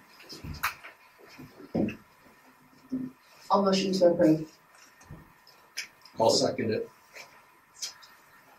John second. Public, do you guys have any comments on the October 27th, 2022 meeting? Okay. Seeing none, it has been moved and seconded to approve the October 27th, 2022 board meeting minutes. Sophia, can I get a roll call vote, please? President Finley, Yes. Vice President Anderson, Yes. Board Member Dr. Vindal, Yes. Board Member Paxson, Yes. Board Member Tingen, Yes. and Board Member Thrasher. Yes. Okay. 6-0, motion carried. Motion is carried. We'll move on to the next agenda item. Executive Office Report. So I will again turn it over to Sophia to present the Executive Officer Report. Sorry, Sophia. So, you all have a memo in your materials. I'm going to provide a staffing update. In November of 2022, Vanessa O'Donnell, a CSR in enforcement, left the board. Her position was recently backfilled by Derek Enns, who is started in January, and he is one of our new CSRs. We also have another vacancy. Florencia Francisco left the board in enforcement, and we are currently trying to backfill that position. We've also hired a new legislation and regulations specialist, Heather Jackson, who you've met today. She started with the board in January of 2023, of this year. Update regarding licensing, enforcement, examination, and WDO statistics. In your materials, you have comparisons of licensing, enforcement, and examination, as well as WDO statistics for current fiscal year and the previous fiscal year, as well as fiscal month 7, which is January, and last year's fiscal month 7. You'll also find the results from the most recent licensing survey conducted between October of 2022 and February 21st of this year. I'll just point out that with WDO filings, there has been a decline, and in the materials, those numbers are reflected through January. In January, I directed the specialists to focus 2 weeks in February on conducting WDO audits to ensure that submittal of WDO activities is occurring in a manner consistent with our statutory requirements. And we saw that the numbers went up, which, although they're not in your report, I just got the numbers a few days ago. So we're now at a jump of almost 20,000 filings in February.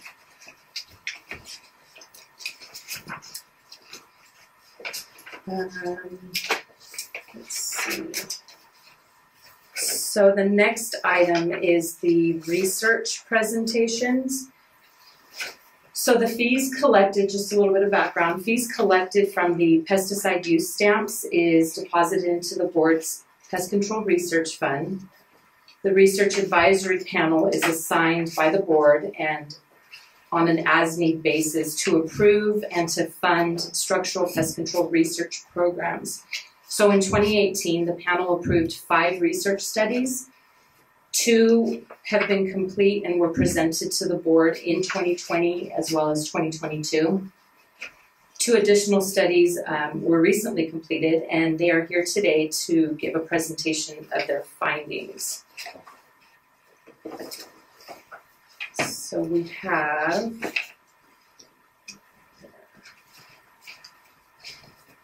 Neil Tutsui with UC Berkeley, who's going to provide a presentation to the board members.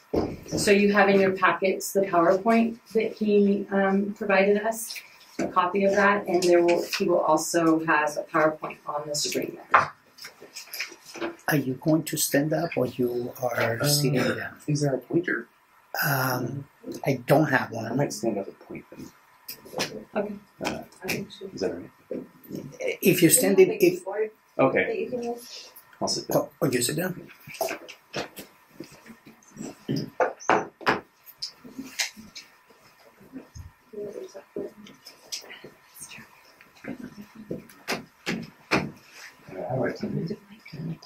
If they're going to stand up, yes.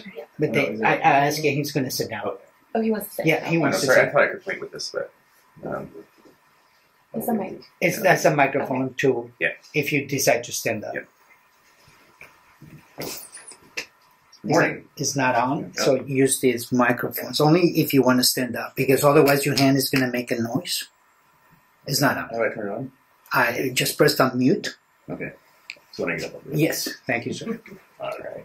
It's a lot of technology. Good morning. Thanks so much for having me here today. My name is Neil Tsutsui, and I'm a professor and Michael Barker Chair of Systematic Entomology at UC Berkeley. And today I'm going to tell you a bit about some of the research that we've done on this particular project funded by the Structural Pest Control Board, the diet and colony structure of two emerging invasive pest ants. And the heroes of the talk today are shown here.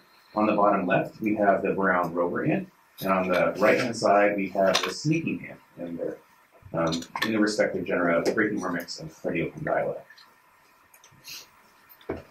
And so, I think as we all know, ants are, an enormous structural pest, agricultural pest, and many of these invasive ant species are also incredibly ecologically damaging in natural habitats. And there are an array of a few dozen of them that are especially bad. So on the right-hand side, we have the Argentine ant, which we're probably all familiar with, not only from our work in structural pest control, but also probably in our own homes. This is the most common ant in California that invades structures, and it's an invasive species from South America. And on the bottom right, we have the red imported fire ant, which also occurs introduced in California, but is less of a problem here than in many parts of the world. And then on the left-hand side, we have some native species, carpenter ants, which are often structural pests, and odorous house ants, which are also commonly household pests. And so, collectively, these introduced and native pest ants, are enormously economically expensive. Control of them can be ecologically damaging. Oftentimes, these are chronic infestations that just require repeated treatment. Often treatments don't match up especially well with the natural history and lifestyle of the ants. And so these two species are relatively newly introduced to California. The brown rover ant was first recorded in Louisiana in 1978. We don't really know when it came out to California, but sometime after that. And the sneaking ant on the right-hand side, we also don't really know the exact introduction time, but we know that it's been here long enough to spread regionally in Southern California and regionally here in Northern California. And these two species, basically nothing is known about them. They each had, at the time I submitted the proposal, only 6 publications about their biology. They've basically been named and described, but nothing was known about their life history, their diet, anything. And compared to some of the species I talked about in the previous slide, like Argentine ants and fire ants, those have tens of thousands of publications about them, right? We know a lot about their biology. We know a lot about how to really specifically target them using peculiarities of their natural history. And so the goal of this project was just to sort of establish a baseline understanding of the biology of these two species, which we know are introduced and spreading in California. And for the rover ant in particular, we know it's already become a structural pest, household pest in many locations. And so I'm going to tell you about some of our research on a few aspects of their biology and natural history. And I first just sort of wanted to review what some of these are, and I'll tell you a little bit about why they're important to know. The first thing for ants generally, and for pest ants in particular, is queen number is an important part of their biology. And this is true for a variety of reasons, but most importantly, because queen number can determine the capacity for these populations to grow, how rapidly they grow, how large of a population size they can attain in the end. Knowing something about queen number also tells us about the dispersal capability of the species, whether they're sending individual winged queens to go out and fly away long distances and start new colonies, or in other cases, just march away locally on foot and start new infestations nearby. And it tells us a little bit about the resistance to eradication. In colonies where you have many queens, obviously, you have to be able to control those many queens to control the infestation. Whereas in single queen colonies, if you get that one queen, you're done, right? You've taken care of it. A second feature of ant biology generally that we want to know a lot about is the colony structure. And like queen number, colony structure varies widely across species and even sometimes within a single species. And the reason this is important for us to know, again, is because it also tells us some of the same things that queen number does. It tells us a bit about their population. Well, maybe I'll talk about the bottom part first. So colony structure can vary from small individual nests that have a single opening and that defend a small territory just right around that local area on the order of meters. And then other species have colonies that can be successively larger, sometimes a few nests that are connected together, what are called polygamous, sometimes many nests across a large area, which are called supercolonial. And sometimes you can have entire huge geographic areas occupied by a single behavioral supercolony that we call unicolonial. So Argentine ants are unicolonial. Across the entire state of California, they function almost as a single colony. And this is really important for their biology because if you're treating an infestation at a house or even in a large apartment complex and you eradicate all of the Argentine ants or all of the species, all of the sort of local infestation of a unicolonial species, you're really only just punching a hole in the infestation. Because they're this huge continuous network in this unicolonial population, they will rather quickly fill in from the edges and just recolonize that place where you've punched a hole. In contrast, for species at the left-hand side of this distribution that are monodomous or polydomous, similar to single queen colonies, if you take care of that local infestation, it's not going to recolonize locally. You have to have a new queen come in from somewhere more distant, set up a new colony, start from scratch. They're much easier to deal with in terms of structural pest control. And then finally, these colony structures tell us a bit about how food and, importantly, insecticides, if you're using baits to control your infestations, how those are distributed across space and across members of the colony. So on the left-hand side, you have this sort of monodomous or polydomous colony structure. You can treat with baits, but those are only going to be distributed to colony members that are just right in the immediate local area. And so you're not going to get any control of the colonies that are outside that immediate territory. If you're treating a colony that is unicolonial with a bait, though, since there's this fluid network of nests and they're exchanging food with each other across large areas, you can have workers ingest a toxicant and take it a long distance away and distribute that control effect across numerous nests and across a larger population size. And so in that respect, this unicolonial colony structure really works against them. And then the third thing that I'm going to talk about for these two species is dietary preference. And the importance of this for especially control using bait is obvious, right? Ants, just like us, have different favorite foods, have different preferred tastes.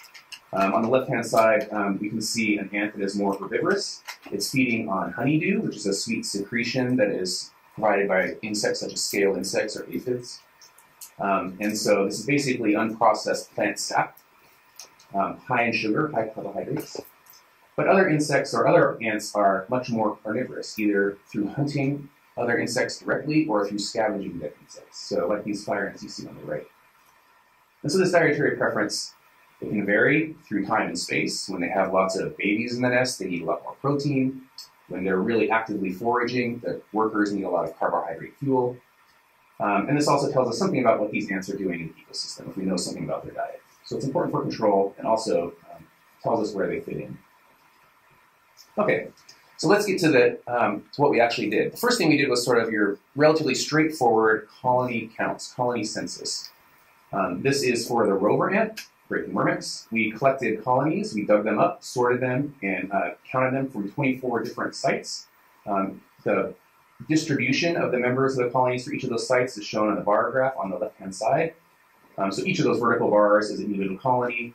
The breakdown of the bar shows the percent of the different casts or types of members of the colony. And you don't really need to look at that too much, except to note that of course, the vast majority of the individuals shown by the blue there are workers within a colony.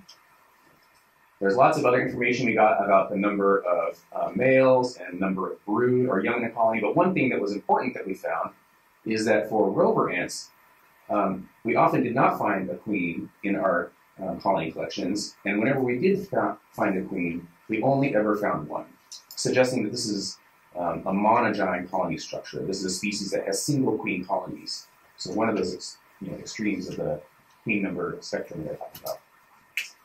We also found non-reproductive queens, and you can tell that these haven't mated yet because they still have their wings, in almost 40% of colonies, suggesting that this species has a very high capacity for long-distance dispersal and recolonization. They have this wealth of individuals, these unmated queens in the colony, that are ready to go and start new colonies in other locations. In contrast, the other introduced species, the sneaking ant, we found something very different. You can see the colony census breakdowns on the left, but in terms of queen number, the average number of queens that we found in one of these collections was 6.7. So this indicates that these are highly polygyne species. They have many queens per colony, and all these sort of attendant consequences of that I mentioned before are true for this species. So very different reproductive life histories. And again, we found non-reproductive queens in more than half of these colonies, so they also have a very high capacity for recolonization.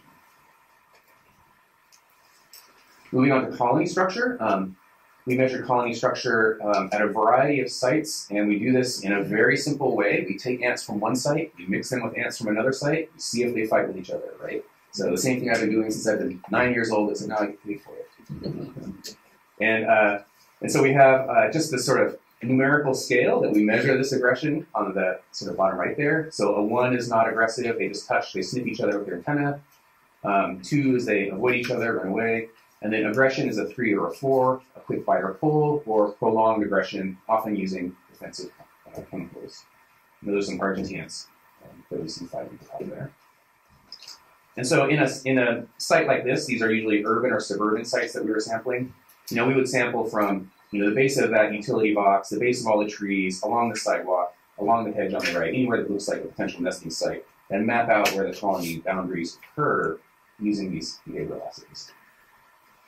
This is what we found. So these are just a couple little screenshots from our data tables. You can see that, you probably can't see the numbers there, but these are very different colony structures as well between these two different species. So the rover ant on the left-hand side, we had a mean aggression score of 3.43. Remember, it's out of a scale of 4 with the maximum.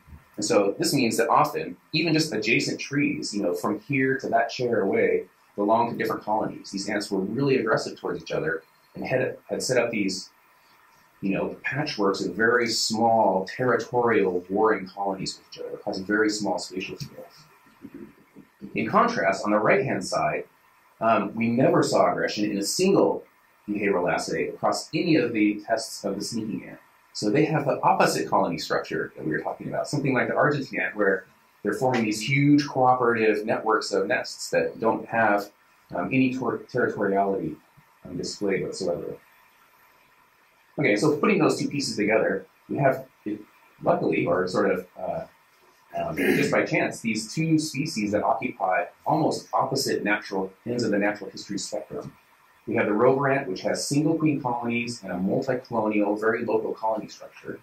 And then we have the sneaking ant on the right, which has a large number of queens per colony and this unicolonial colony structure. So opposite in both of those respects. Very strange. Okay, and then moving on to the diet, we took sort of two approaches to understand the diet of these two different species. The first, we looked at their role or their placement in the food web in natural ecosystems or their wild habitat using stable isotopes. And then we did dietary tests, which I'll tell you about next. So stable isotopes, just to give you a sort of thumbnail sketch of them, are sort of different forms of elements that occur naturally in nature. They have different molecular weights, and they're like isotopes in the way that we think of them, but they're called stable isotopes because they're non-radioactive. So radioactive isotopes we're all sort of familiar with in the common parlance. They have they're high energy, they emit particles that are dangerous to absorb. These are similar in that they're variations of naturally occurring elements, but they're non-radioactive, so they're stable out in the world.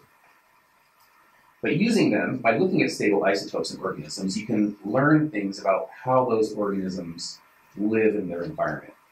We're mainly going to focus on nitrogen here today for our purposes. We also looked at carbon, but that's a little bit less relevant.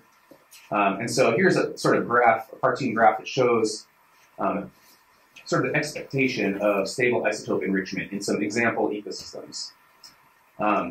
And so nitrogen enrichment is shown on the y-axis. And so we're just going to be concerned really with the position up and down on the axis. Herbivores, or soil and plants actually, are at the very bottom of the food chain, of course, and they have the lowest levels of nitrogen-15 enrichment.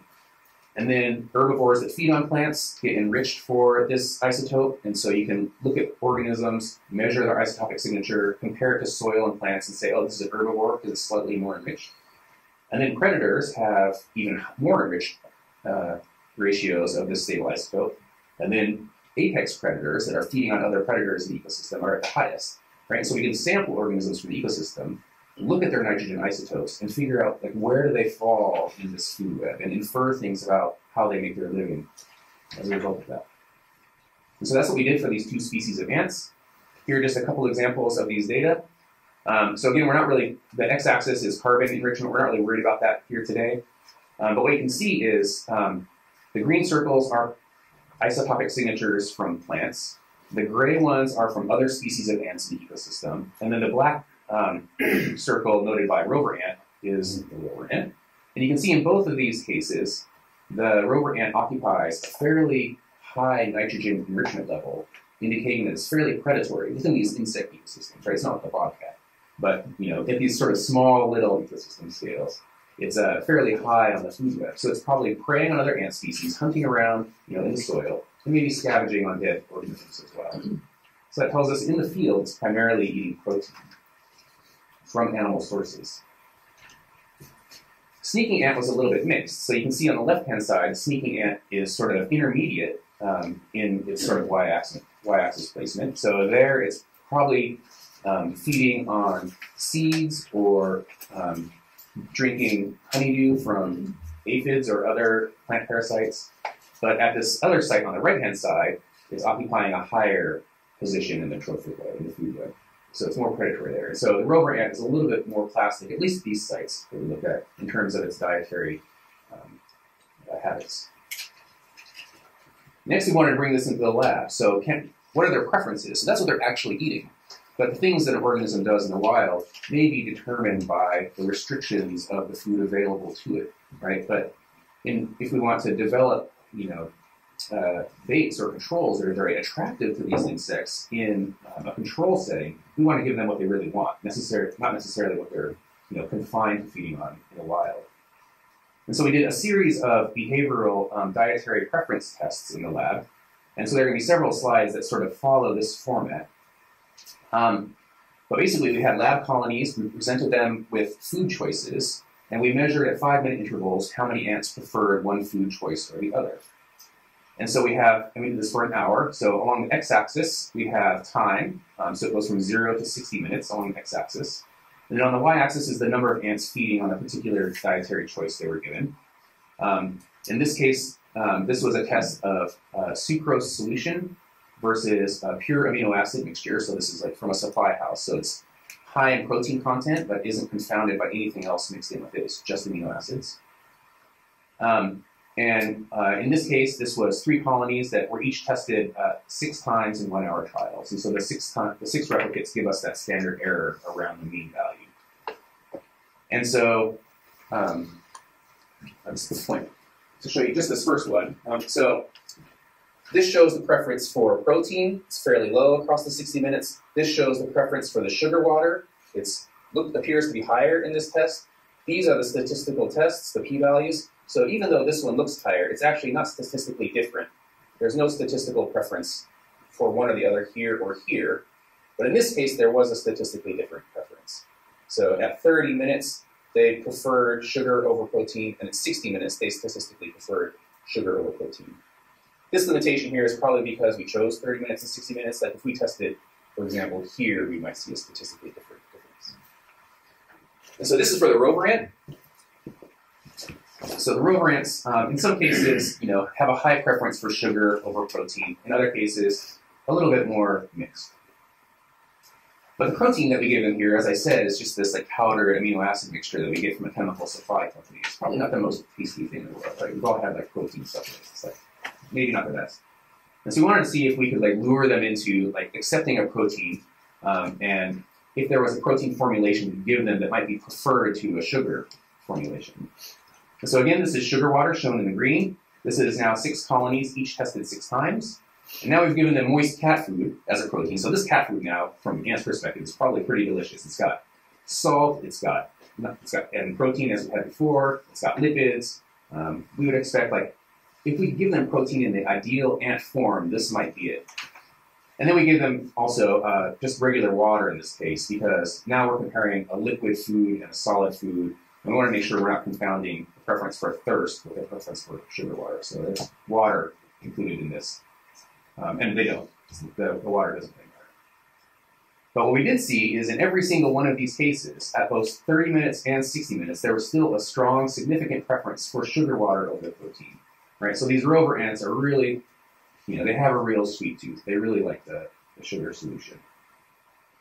And so then we took that sugar solution and we tried to sort of break this down and say, well, can we figure out what their preference is? Like how sweet do they like it? A little sweet or a lot sweet? And so this is now a test of 3 different sugar concentrations. You can see them labeled in the bottom right, 5%, 15%, and 25%. And in the top 2 panels and the bottom left panel, there was no significant preference. You can see that just by eyeballing it, all of these lines are just right on top of each other. In the bottom right, there was a significant preference for 15% and 25% over the 5%. So what we take away from this is it probably doesn't really matter so much, but if you're going to go with something, probably go with one of these higher concentrations of sugar water. Okay, and so all of these behavioral tests are with the rover, the brown rover ant. We did the same thing with Cardiocondyla, the sneaking ant, and so here are the results of that. But really, the most important thing that we took away from this is not shown here. So we tested, in this case, 6 colonies. These are the results for 3 that responded. But half of the colonies, 3 other colonies, didn't respond at all, right? In these sort of behavioral tests, I mean, as the name suggests, they're these furtive, sneaking ants. And so they're not really sort of aggro, lean forward, go out, look for food like many other species of ants. They're kind of hiding. They're not really super exploratory. When they find food, they're not super excited about recruiting others of their nestmates to it. And so in this case, we had a significant preference shown by the sneaking ants for, in contrast to the rover ant, protein over sugar. But really the take-home message that we got from this is that these sneaking ants are really not behaviorally inclined to seek out food. They're not so food motivated as we saw in the rover ants. So even though they have this preference for protein, using baits to control them in the first place is probably not the best approach to use. Okay, and so putting all these pieces together, we sort of now have this baseline bit of knowledge that told us actually some things that were pretty surprising about these 2 species that we didn't know before. The brown rover ants have these single queen colonies. They're capable of dispersing long distances, recolonizing sites, or colonizing sites that are very far away. They have small colonies that are defending very spatially restricted territories, which means that controlling them in sort of a large setting will require lots of targeted effort.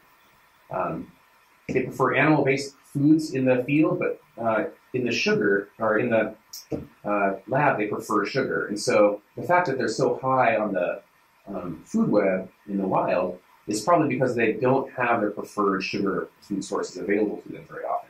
But if you give that to them as a choice, they love it.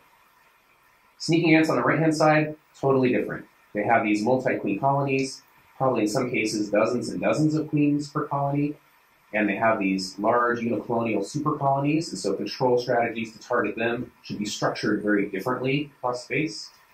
They're probably omnivorous or carnivorous in the wild, and in the lab, when we can get a behavioral response out of them, they prefer protein, but they're, it seems like that's probably not, baiting them is probably not the ideal approach to controlling them.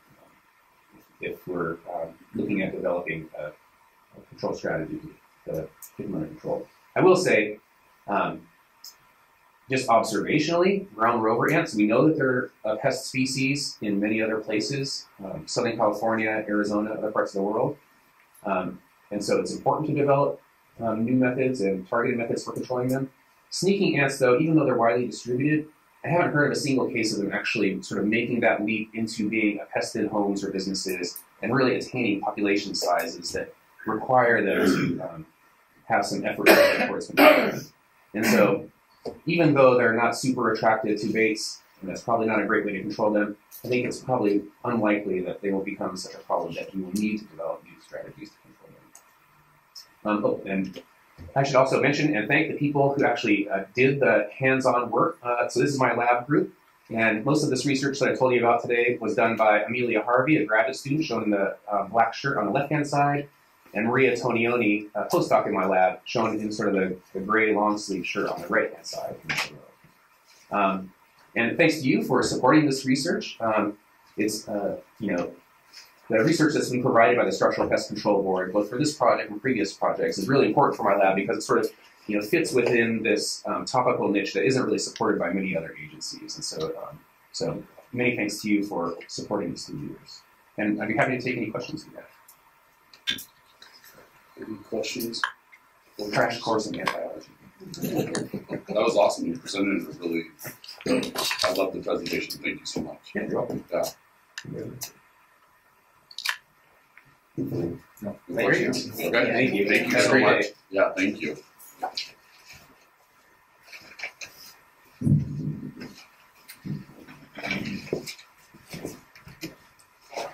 So we also have Dr. Andrew Sutherland with University of California, Agriculture and Natural Resources.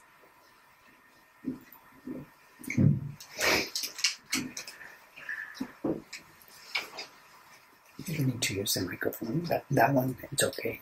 If you want to stand up, it's okay to stand up without the microphone. Okay. It's difficult to present sitting down. I'm not used to that. But I'll do my best.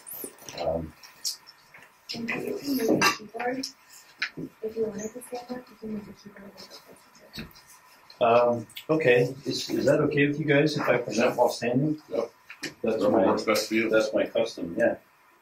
Hi, everyone. I'm Andrew Sutherland. I work for the University of California. I'm in the Cooperative Extension Program, as well as the statewide Integrated Pest Management Program. If you're not familiar with Cooperative Extension, we do have academics embedded in every county of the state.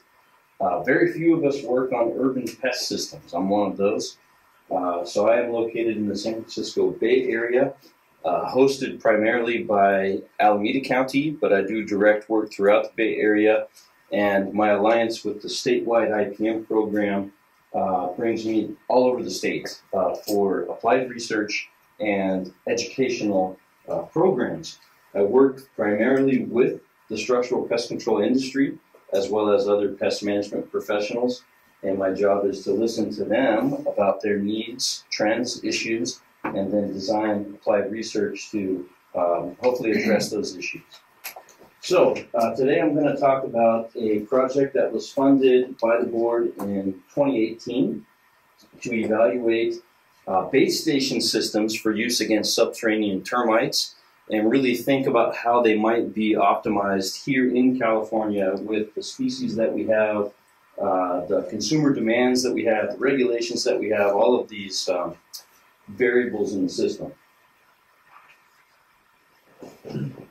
So this is just a little bit about my program. I think I explained that, but I'm an entomologist. I work with... Let me interrupt you for Yes, a sir. second. Would you mind? I'm blocking the screen, huh? That's correct. Can you read this keyboard here with you and maybe present it from here to everybody? Sure. Are you okay with that? What about right here?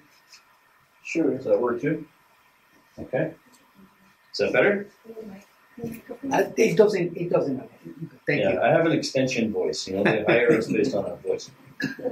Okay, so I'm an entomologist. I don't work primarily with termites. I work with any key urban insect pest that my clientele are telling me they need help with or new solutions for. So if you'd like to learn more, you can visit the website. There's all kinds of cool stuff there. Today we're talking about subterranean termites. And primarily here in California, we're talking about a native species, Reticulotermes hesperus, which may be a complex of species, but we know it as the western subterranean termite. Very, very common throughout the state, from sea level up into the Sierras, and a very cryptic pest. So these colonies are located underground. At least that's where they originate. They can branch out to infest cellulose or wood resources over a wide area in some cases. And in California, you can find them in all kinds of ecosystems, but I'm showing this kind of oak woodland to demonstrate that these termites must respond to changing resources throughout the year. So trees fall and create a resource. That resource is not there forever. It's there for a long time. So they're always looking for new resources spatially. But then also, if you think about the soil environment in California, we typically have clay soils, which in the summer are rock hard, hot, and dry near the surface. And in the wintertime, like this time, they're soaking wet and mucky even. So the termites have to be able to move not only laterally to find resources, but up and down in that soil profile to find environmental conditions which help them survive. So very, very common. In an urban situation, you may have a system where perhaps there's a dead root in this cartoon tree here that has been the initial site of colonization by the termite king and queen, after they fall in love and start their family. But from there, they start to expand the colony, and they can access all kinds of other wood resources, including our homes and other structures. And that's why they are considered the most important structural insect pest in California. Okay, so I put this on here just because there are some questions about this species. Is it just one species? Is it a complex of species? Most people see these termites when they conduct their annual reproductive swarms. And so this is when the new kings and queens fly away from the colony. Hopefully they're meeting other virgin kings and queens up in the great singles bar in the air or on the ground near the swarm. And that's where they're initiating new reproductive unions, new colonies. And this only happens once a year per colony. And so Reticulotermes hesperus is known to swarm in spring. But we get a lot of swarming in autumn, especially in the Bay Area. And there are, some workers consider that we're dealing with multiple species or perhaps a speciation event. Because clearly if your colony swarms in spring and another colony swarms in fall, you're not going to be able to interact with those new kings and queens to start a new colony. So because of this, we are actually soliciting spring swarming termite specimens. And so this is for all the pest control operators out there. If you guys can get us qualified collections of spring swarming termites, which could be happening soon, basically from now until June, we will provide a free cockroach poster for your office, and I will provide 1 hour of continuing education for your team. Okay. Okay, on top of this native species, we have an introduced exotic species of subterranean termite called the Formosan subterranean termite, currently established in Southern California in 3 counties. So we've got them in San Diego County, Riverside County, and Los Angeles counties in kind of isolated little hot spots. And this is important because this is a very aggressive termite species. The colonies it forms are larger, the foraging ranges are larger, the potential damage that they cause is greater. So this is an issue that some of our pest control operators are currently dealing with in Southern California. There's a flyer out there to kind of alert people to this new species. The primary thing to look for is the swarmers are not active during the day. Our native species swarms when the sun is out. It's a nice, clear, warm day. But these Formosan subterranean termites actually swarm in the evening. And so they will be attracted to porch lights and exterior lights. And a lot of times we find new infestations because people notice a lot of termites attracted to evening lighting. So what do we do about subterranean termites? There's a lot of tactics out there. I think the chemical tactics fall into these broad categories that I'm showing here. Our traditional liquid treatments, which can be used as barriers around entire structures or can be targeted as local treatments. And these liquids may be, in the old days, repellent. These days, they're considered non-repellent, meaning the termites don't know they're there. They come into contact with the liquid, they die. Sometimes they transfer some of that toxin to their colony mates before they die, so then you can kind of increase the control that you're getting. But there's a lot of questions about these materials. Are they effective with very large colonies? Are they effective when we have lots of multiple colonies on a property? Are they effective with Formosan subterranean termites? And some colleagues in other places of the world will say, no, they're not those things. We do see failures of liquid treatments from time to time. It's fairly common when we're dealing with Formosan subterranean termites in Florida, Australia, Hawaii. So there's actually another tactic that's commonly used throughout the world, less so here in California, called insecticidal baits. These baits are slow-acting toxins. What they do is they interfere with the molting process of the worker termites, which are feeding the rest of the colony. They kill them during the molting process. They aren't able to complete their molt. They desiccate, they dry to the environment. So then the rest of the colony starves. The king and queen, the soldiers, the young first instar termites are not able to get the food they need. And you can essentially eliminate very large colonies with these baits.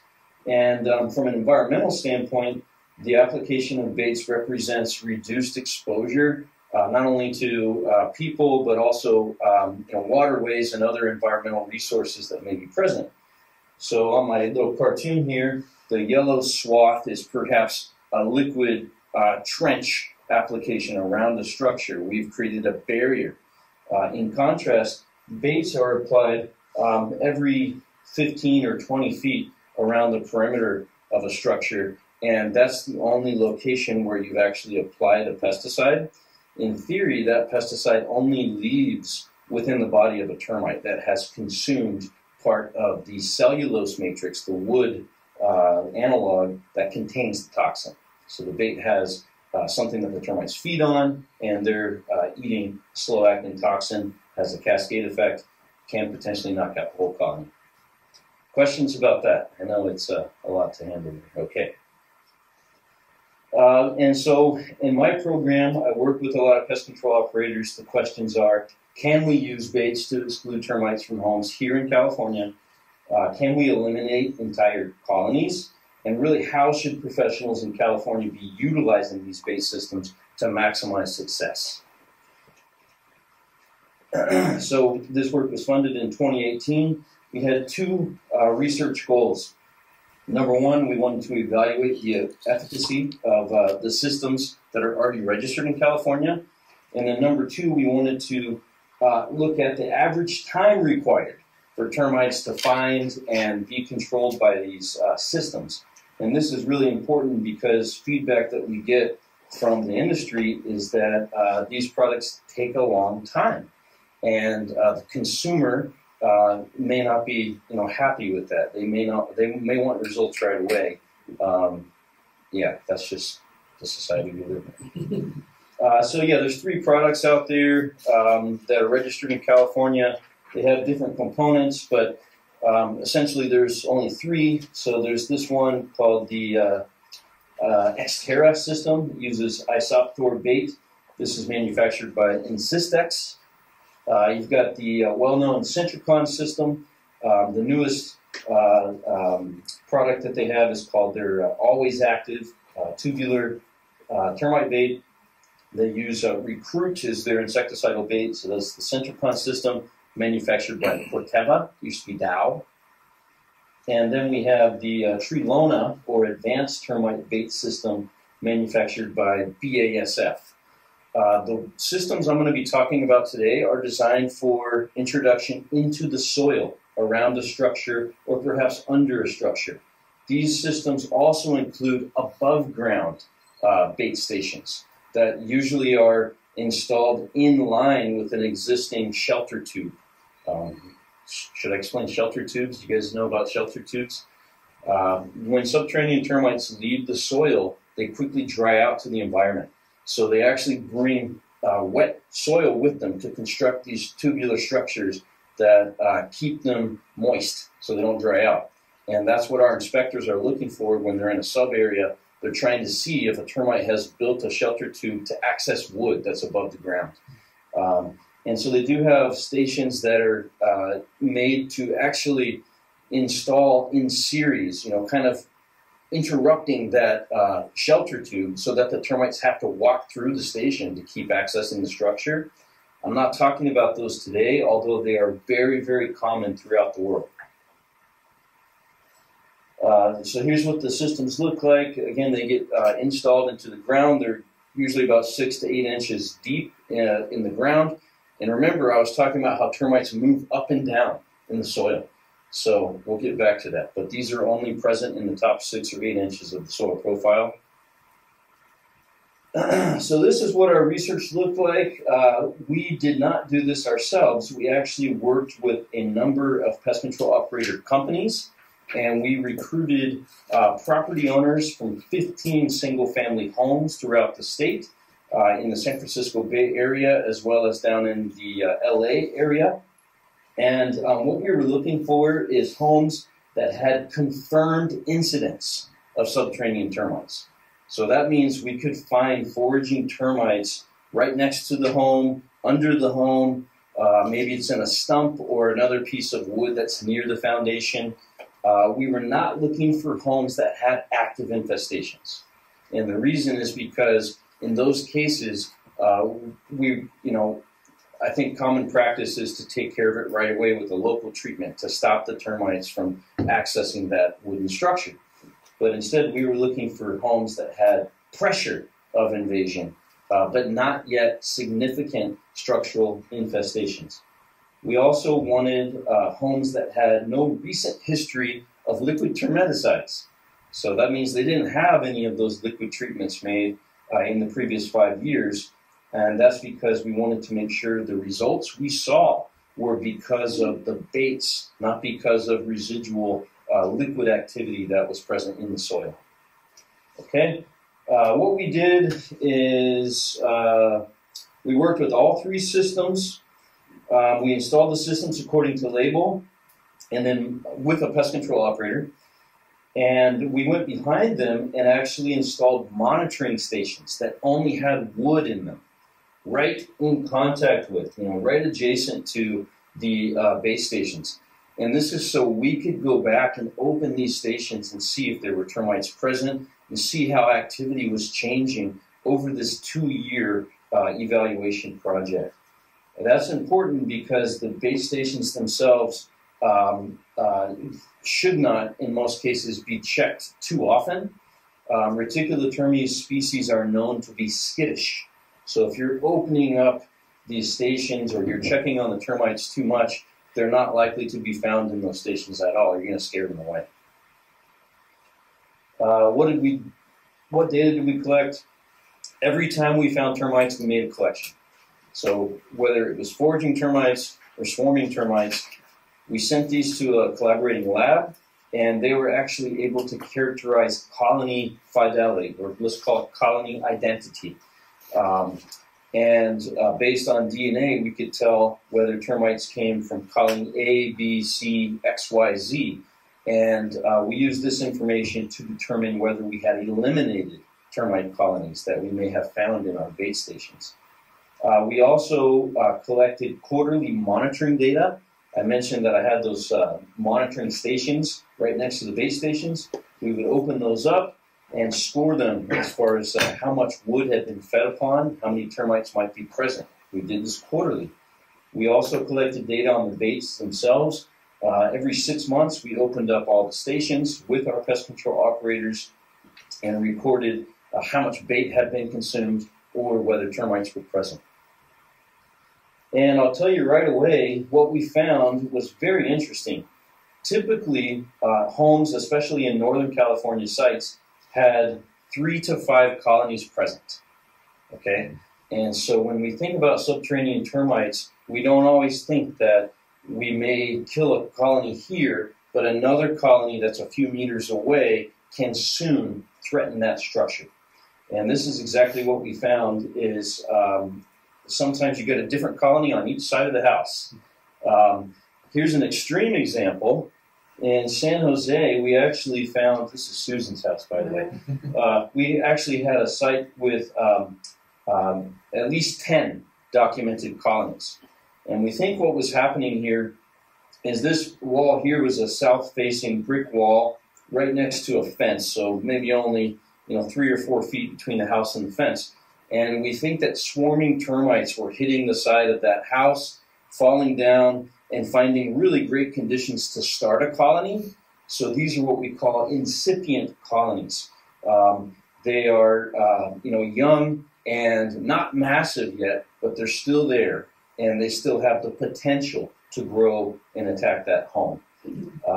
So I think this is a situation that's more common than we realize, that we have lots and lots of different termite colonies present, even on a small single-family home property lot. What did we find out? We had our bait consumed to some degree at every site. We also saw between Northern and Southern California a lot more termites up here. But that makes sense. We got a lot more water up here, a lot more trees up here. But we did still see feeding at our Southern California sites. This is probably the most important point on this slide. We never found a termite colony again once we had recorded it feeding on bait. So it's difficult to prove a negative. It's difficult to say within all of this soil that I can't look into, there are no more termites of colony A. But we can say that once we detected colony A feeding on bait, we never found colony A again. And this was true at all 15 of our sites over multiple colonies in succession over our 2-year period. We also never found any structural infestations during this 2-year period. So all of our sites included a full inspection at the beginning and a full inspection at the end of the project. So during this 2-year period, we protected all 15 homes, and we think we eliminated a lot of termite colonies with these bait systems. This is just a table talking about potential advantages and disadvantages of these bait systems. Let me just say they all work. The first thing that pest control folks want to ask is which one works best, and I don't answer that because I don't want to get sued. So I will direct them to this table where we do talk about advantages and disadvantages, and I'm happy to share this. Each system may work depending on your situation and needs of your company in your area. Let's just say that. Our second objective was really to look at how long does it take termites to find these stations, and does that depend on the time of the year that you put the stations in the ground. And this was an important hypothesis because we're thinking about how termites move up and down in the soil profile from summer to winter, for instance. So we used all 3 systems again, but this time we got bait from the manufacturers that did not contain any insecticide. So it's just the cellulose wafer or tube that the termites will feed on. We didn't want to kill the termites in this case. This is at the UC Berkeley Richmond Field Station. We don't need to kill the termites there. So we just really wanted to see how long does it take them to find these newly installed baits. And our major factor was installation season. So about as close to the seasonal change dates, the equinoxes and the solstices that we could get, those were our 4 treatments. And we just tracked these over 2 years to see how long it took termites to initially find these newly installed stations. This is kind of a schematic of our general design. All of our arrays were installed on top of known termite colonies. So this is an area where we have collected termites, we've seen swarms, we know that there's some amorphous or network connected colony under the ground. And so we install our stations in 3 different concentric rings, 1 meter, 3 meters, and 5 meters from our observed activity, 4 different seasons, and then we had 3 different stations. So if you do the math, and then we had 5 of these plots. So if you do the math, that's 180 different stations that we put in the ground, all with a hand auger, actually. So Gus has got a workout that year. What we saw, and this is San Francisco Bay Area, so this is Richmond, California, right on the bay, is our activity in these monitors was highly dependent on season. So this is on the x-axis showing you basically progression through the calendar from 0 to 365 days.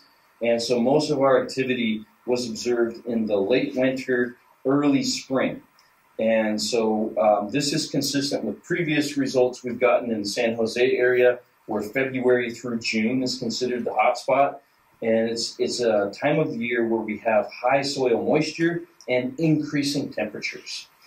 So clearly, if we're measuring activity in the top 8 inches of soil, that's really what we're looking for, is termites coming up because there's enough water and it's warm enough for them to be up there.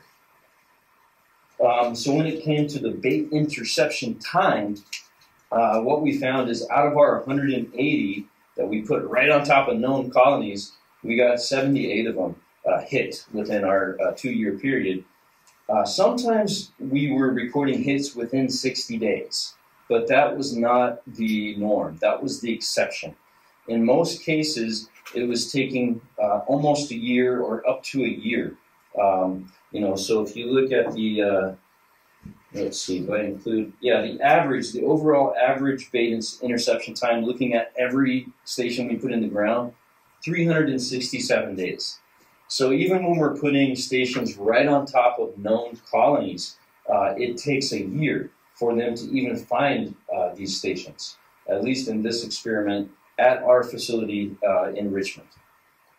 Now, what we did find is that this time decreases based on season. So if you install your bait stations in wintertime, and for us that was, I think, December 17th or 18th, right before the holidays, we could reduce this bait interception time by 100 days or more. And the reason, if you think about it, is because you're installing and getting the station nice and established before the termites come up. You're not disturbing the termites, and you're not putting it in a time of the year when they're not there. So you're getting it in there and established right before the termites come up and start foraging above, at the top of the soil. So we actually published this work already in a trade magazine and created this cool little graphic here, which is just a histogram, but instead of bars, you're seeing termites in tunnels. And we were able to show that, in winter, it still is going to take, on average, 194 days for these termites to find the station. But that's much better than installing in summer when we were seeing, up to 296 days. So this was a significant finding, and we've gotten a lot of feedback already from the industry about how this has helped them plan. I guess if you're getting calls in the springtime, it doesn't help you as much, but it gives you some information which can be helpful if you're going to be using these baits. So these are my overall messages to pest control operators if they would like to use baiting. I would say, and you guys know this already, but consider bait for sensitive sites where people are perhaps averse to large volumes of insecticide being applied. Ongoing accounts where you want to prevent termites from attacking a structure that you've already protected. High pressure sites, and this would include Formosan subterranean termites, large colonies, very aggressive feeding, and sites where your liquids have failed. And we're going to see more and more of those as the Formosans move in. Baits are long-term prevention. Don't think of baits as a one and done. It really is a continuing preventive service that you're offering. In California, I recommend servicing baits annually or biannually. Not more frequent than that because you will scare the termites away. Expect up to 1 year for termites to find your stations. Expect sometimes up to 2 years before you have eliminated the colony, especially a large colony. And then, there's some legal considerations, which I'm going to get into here, but we need to understand licensing restrictions, who can inspect bait stations if you're looking to identify a pest. Well, that requires a field representative license or an operator license. On the other hand, who can make a pesticide application? Open a station, look and see this pesticide is damaged, this pesticide has been consumed, and then replenish. In my opinion, and in the opinion of some of your specialists, a registered applicator can do that.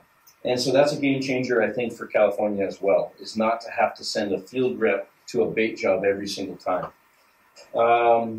And this is an important one. If you're going to be working with baits for the first installation, consider the beginning of the wet season rather than the beginning of the dry season. You'll get results faster. Now, if I have time, and since we have a couple specialists here, I wanted to point out that there are some parts of the Structural Pest Control Act that include language about baits and that we may want to revisit in the future because they may dissuade folks from using baits, which I consider to be very effective and are considered to be the primary tactic for subterranean termites throughout the world. It's only California that's reluctant to use baits, as far as I can tell. Okay, so first off, a bait is containing pesticide. We also have monitoring components to these stations, and if you don't have a pesticide in there, that's not a bait. That is a monitoring station, okay? Prior to the installation of a termite bait station, a full or limited inspection of the structure shall be made. Now, it's unclear whether this applies to monitoring stations. So as I mentioned, some of these systems have wood blocks that you can put into the stations to see if you have termites. So it's unclear whether a pest control operator can install a perimeter of monitoring stations without a full inspection. That's a discussion to have. When you put in a monitoring system, does that require a control service agreement? It's an interesting discussion to have. Another one here, there is a monitoring device defined in the Act, and it says that it does not provide for positive identification of an infestation. Look what I got here. That's my monitor. It's dripping with termites. I could easily identify those termites, and I could identify the species. I may not be able to tell you if they're inside the structure, but I certainly can use this monitoring device to identify the species. So that's something to consider that's in the Act right there. It's true that a termite monitoring device does not provide any control measures. So whenever we're using monitoring devices, we need to be very clear with the consumer. This is a fact-finding mission. I'm not killing termites yet. I'm finding out if you have termites and perhaps what species you have. And actually, there's language. Oh, maybe that's my last slide. No. There is language that must be included when we're installing monitoring devices. So I think that's great. I think that our operators need to make sure they're doing this when they communicate with their customers. So, bottom line, I do think baits are very effective. They are the primary tactic used throughout the world, and I think that we need to get on board here in California, especially when we have Formosan subterranean termites, or when we know that there are 5 to 10 colonies present at any given single-family home. Thank you very much. Thank you so much. Thank you. I have a question. Have you ever used the bait stations for Formosans? I personally have not. Okay. Yeah. But what I've heard is, number one, they're not as skittish as the reticulotermes. So I have a lot of colleagues in Florida, Georgia, and that's the primary genus there, Coptotermes, Formosan, and also Asian subs. And so they say that they'll get hits within 2 weeks of putting their baits out. They also say that there's no problem breaking a mud tube and installing an above ground station. You can come back a week or two later and those termites are in there. They don't get scared away. They're very, very aggressive. And perhaps that's why baits work so well for mussels. Yeah, they're getting controlled by. Yeah. Oh. Yeah. Okay. You made a comment in Southern California that liquid is not working for the formosans. Well, with the Formosan subterranean colony, you can actually have a good portion of the colony inside the structure. So they can build what's called a carton nest inside, let's say, a wall void or some other structural void. And if you were to make a liquid treatment, you may kill the termites that are present at the perimeter or accessing the structure from the perimeter, but you may isolate that above ground portion of the colony. They're also seeing failures in Florida related to fipronil and other liquid treatments with formosans. We don't know if that's because of the soil type. They have very sandy soil. They may not be getting good coverage of the liquid. Maybe it's because of the sheer size of these colonies, is you can actually split them. If they have multiple reproductive members, they can continue after you've split them with your treatment. So yeah, all over the world, liquids are considered kind of substandard for large colonies like that, like the formosans. Yeah. Awesome. Any questions? Thank you. That was very, great information. Thank you so much. I wish my boys were still 5 or 6 years old. They'd be fascinated with this one. So I do have a few items left on my EO report before we move on to the next item. Strategic plan update. At the last board meeting, I believe Vice President Anderson thought it was a good idea to include an update on where we are with the strategic plan. So in the last few months, we worked with DCA Solid Unit. That's who helped us create the strategic plan.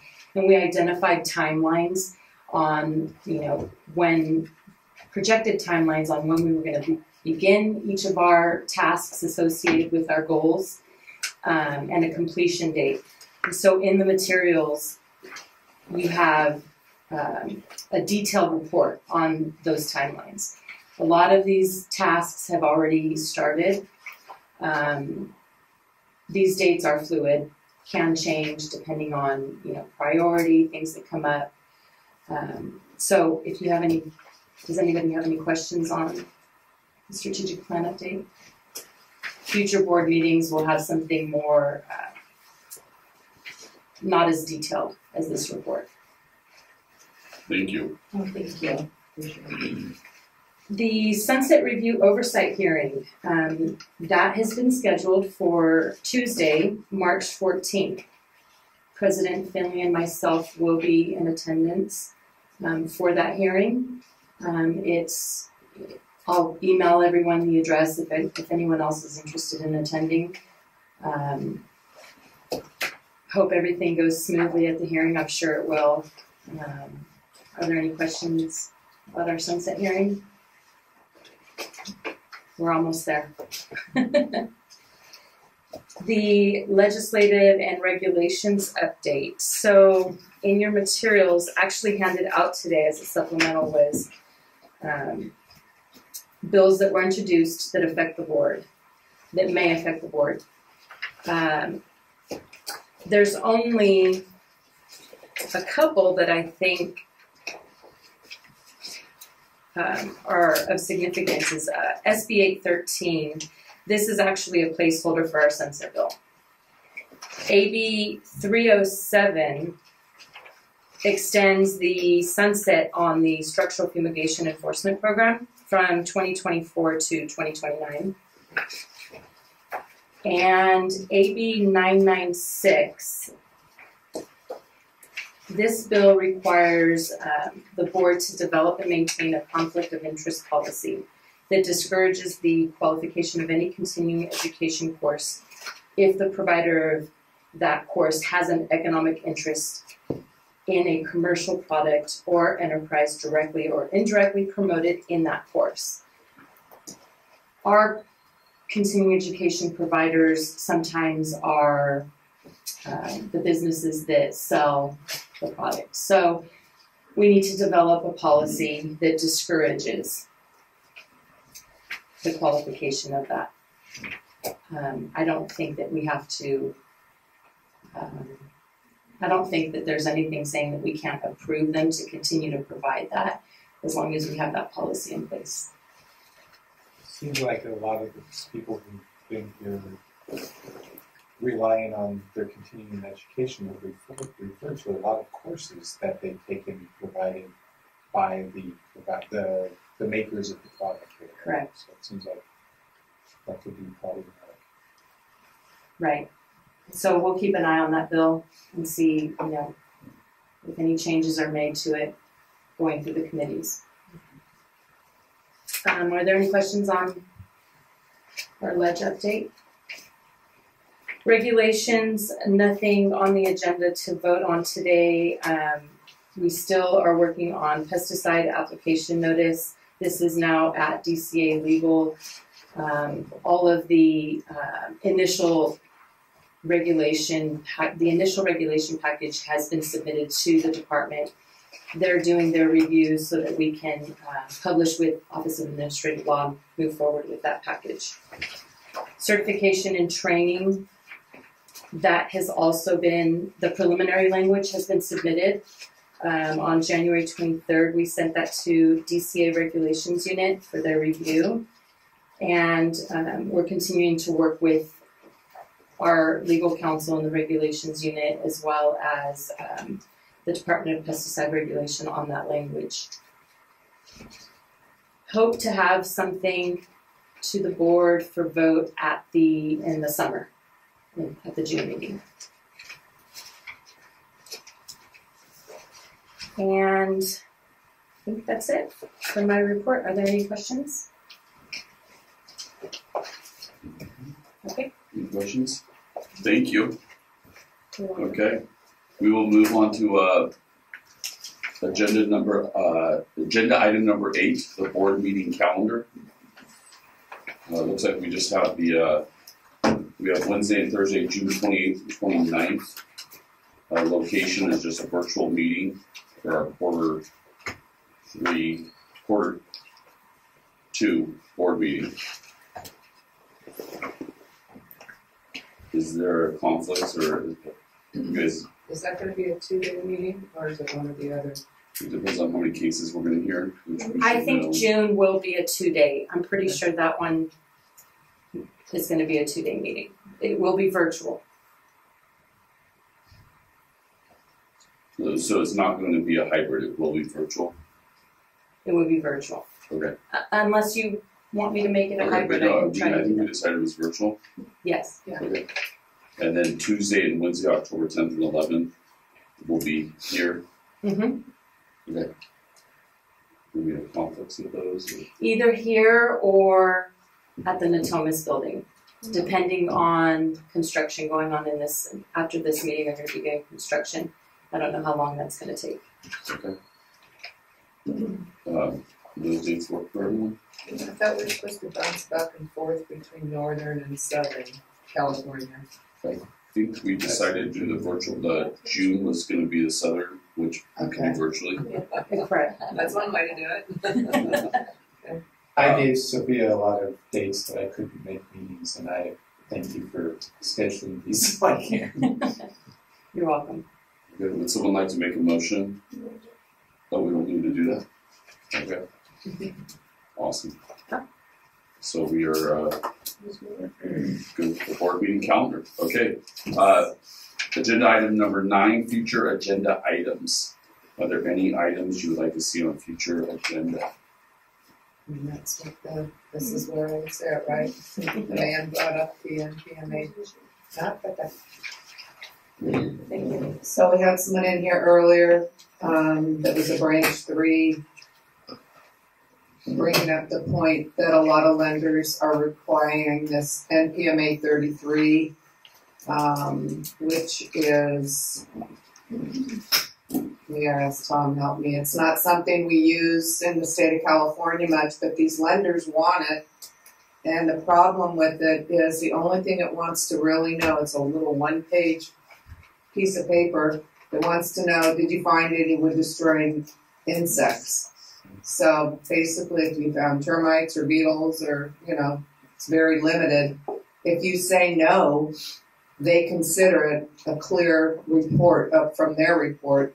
So what my example was, if a customer or a homeowner or a potential buyer is looking at a house that has $10,000 worth of fungus damage, it's not going to get mentioned on that report. So do we want to talk about it and be firm that we do WDOs in the state of California, but I just don't know how you tell these out-of-state lenders we're not going to do it. So. Go ahead. So during the break, I was provided a little bit of information, historical information on the NPMA 33 form. And it's my understanding that in 2005, it was brought up at that time and it was addressed by the board. And there is a memo that went out that states the form's not valid in California unless it's accompanied by a WDO report. And what we can do, since we can't discuss it right now, we're just talking about maybe a potential future agenda item. Maybe your executive officer can come back and report on that and maybe dig that information out and see where we stand. Perfect. The other one of the other items I'd like to bring up is just it was great hearing the 2 updates on the research projects. That was amazing. Those were all those were the research projects were decided before any of us were on the board, and so I didn't know when is the next time that we are going to look at upcoming research projects and when we vote on what we're going to be researching. So we need to create a research advisory panel, and we can talk about doing that at the next board meeting. And the research advisory panel, and in section 1919 of our regulations actually describes, who should be appointed to the panel. Then at that time, the panel can look into future research studies and what they want to do at that point. And perhaps at the next board meeting, you can also report on the status of that fund that we use for that, because you also have to wait enough, whether there's enough money in there too. Because we've seen that before, like the funds, incoming fund, like how much we have for the funds, but and then the updates on, that was great information we all heard. How is that getting out to the operators? How is it getting out to the industry? Is that also part of this? Right. I mean, it's something that can be talked about. I mean, we could do, there was a couple of notes that I took, like industry advisory notices. There's our website. We can publish the material on the website, work with PCOC on getting the information out. I mean, there's different things that we can do. Okay. Awesome. Okay. Any other agenda items you guys want to see in the future? No. I do.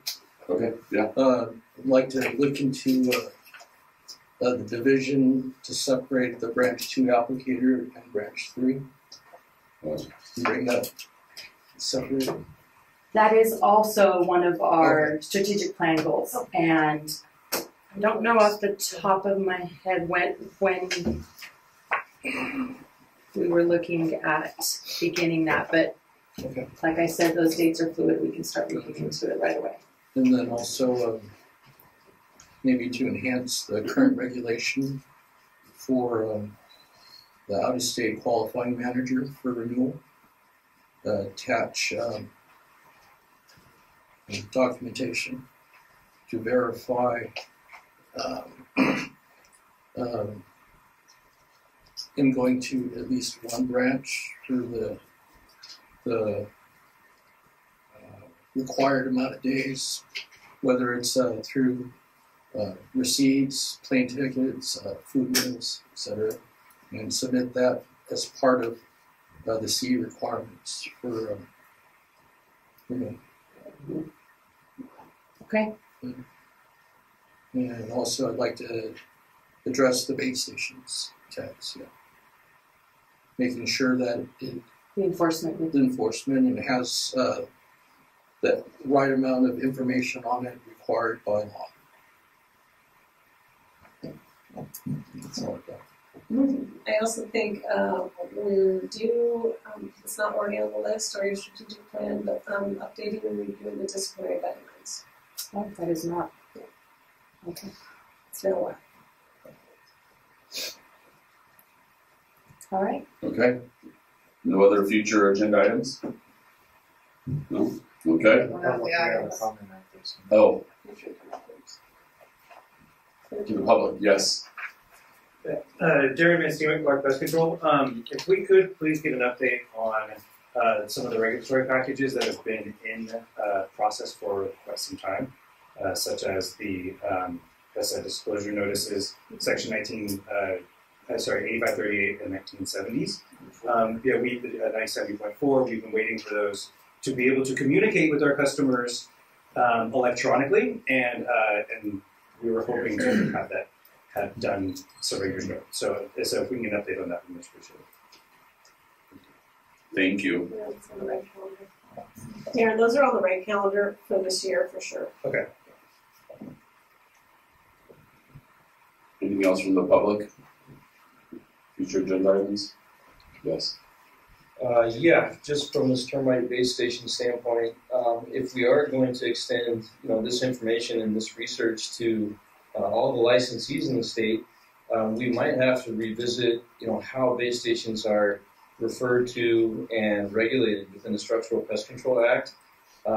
So, for instance, we know that it takes a while to eliminate termites using this technology, so folks may be reluctant to certify, and in fact, it doesn't seem that you can use these tools to certify a structure as being pest-free, according to the Structural Pest Control Act.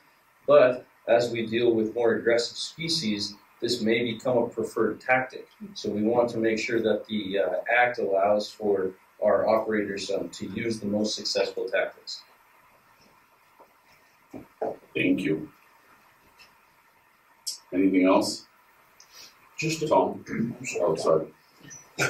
So, speaking at one of the PCOC continuing educational classes here recently, the issue that Andrew's bringing up about bait stations and monitoring stations really brought up an issue that there's somewhat of some ambiguities of the law and regulation in terms of what a licensee or non-licensee can do with a monitoring station and versus a bait station.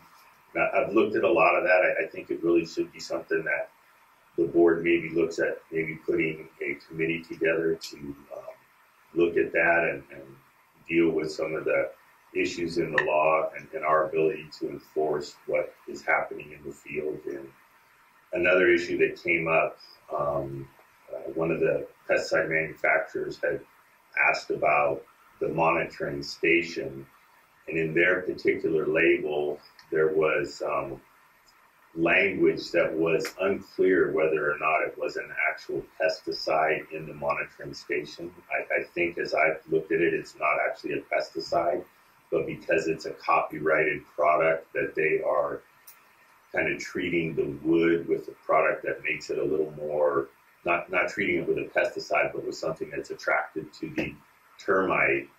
The way the bait label and monitoring station appears, it's hard to tell whether that's a pesticide or not. They have a titled product there that's trademarked, and they can't tell you what's in that trademark. So I just think that some of that, like you could have language that maybe, and I know we're not discussing it, but just talking about the possibilities of problems in regulating that, is that a person looking at that and thinking, is there an active ingredient or not, and whether or not it's a pesticide would be unclear. So I think those are things that maybe should be considered for a potential regulation or changes to address. Thank you. Are we running into that problem?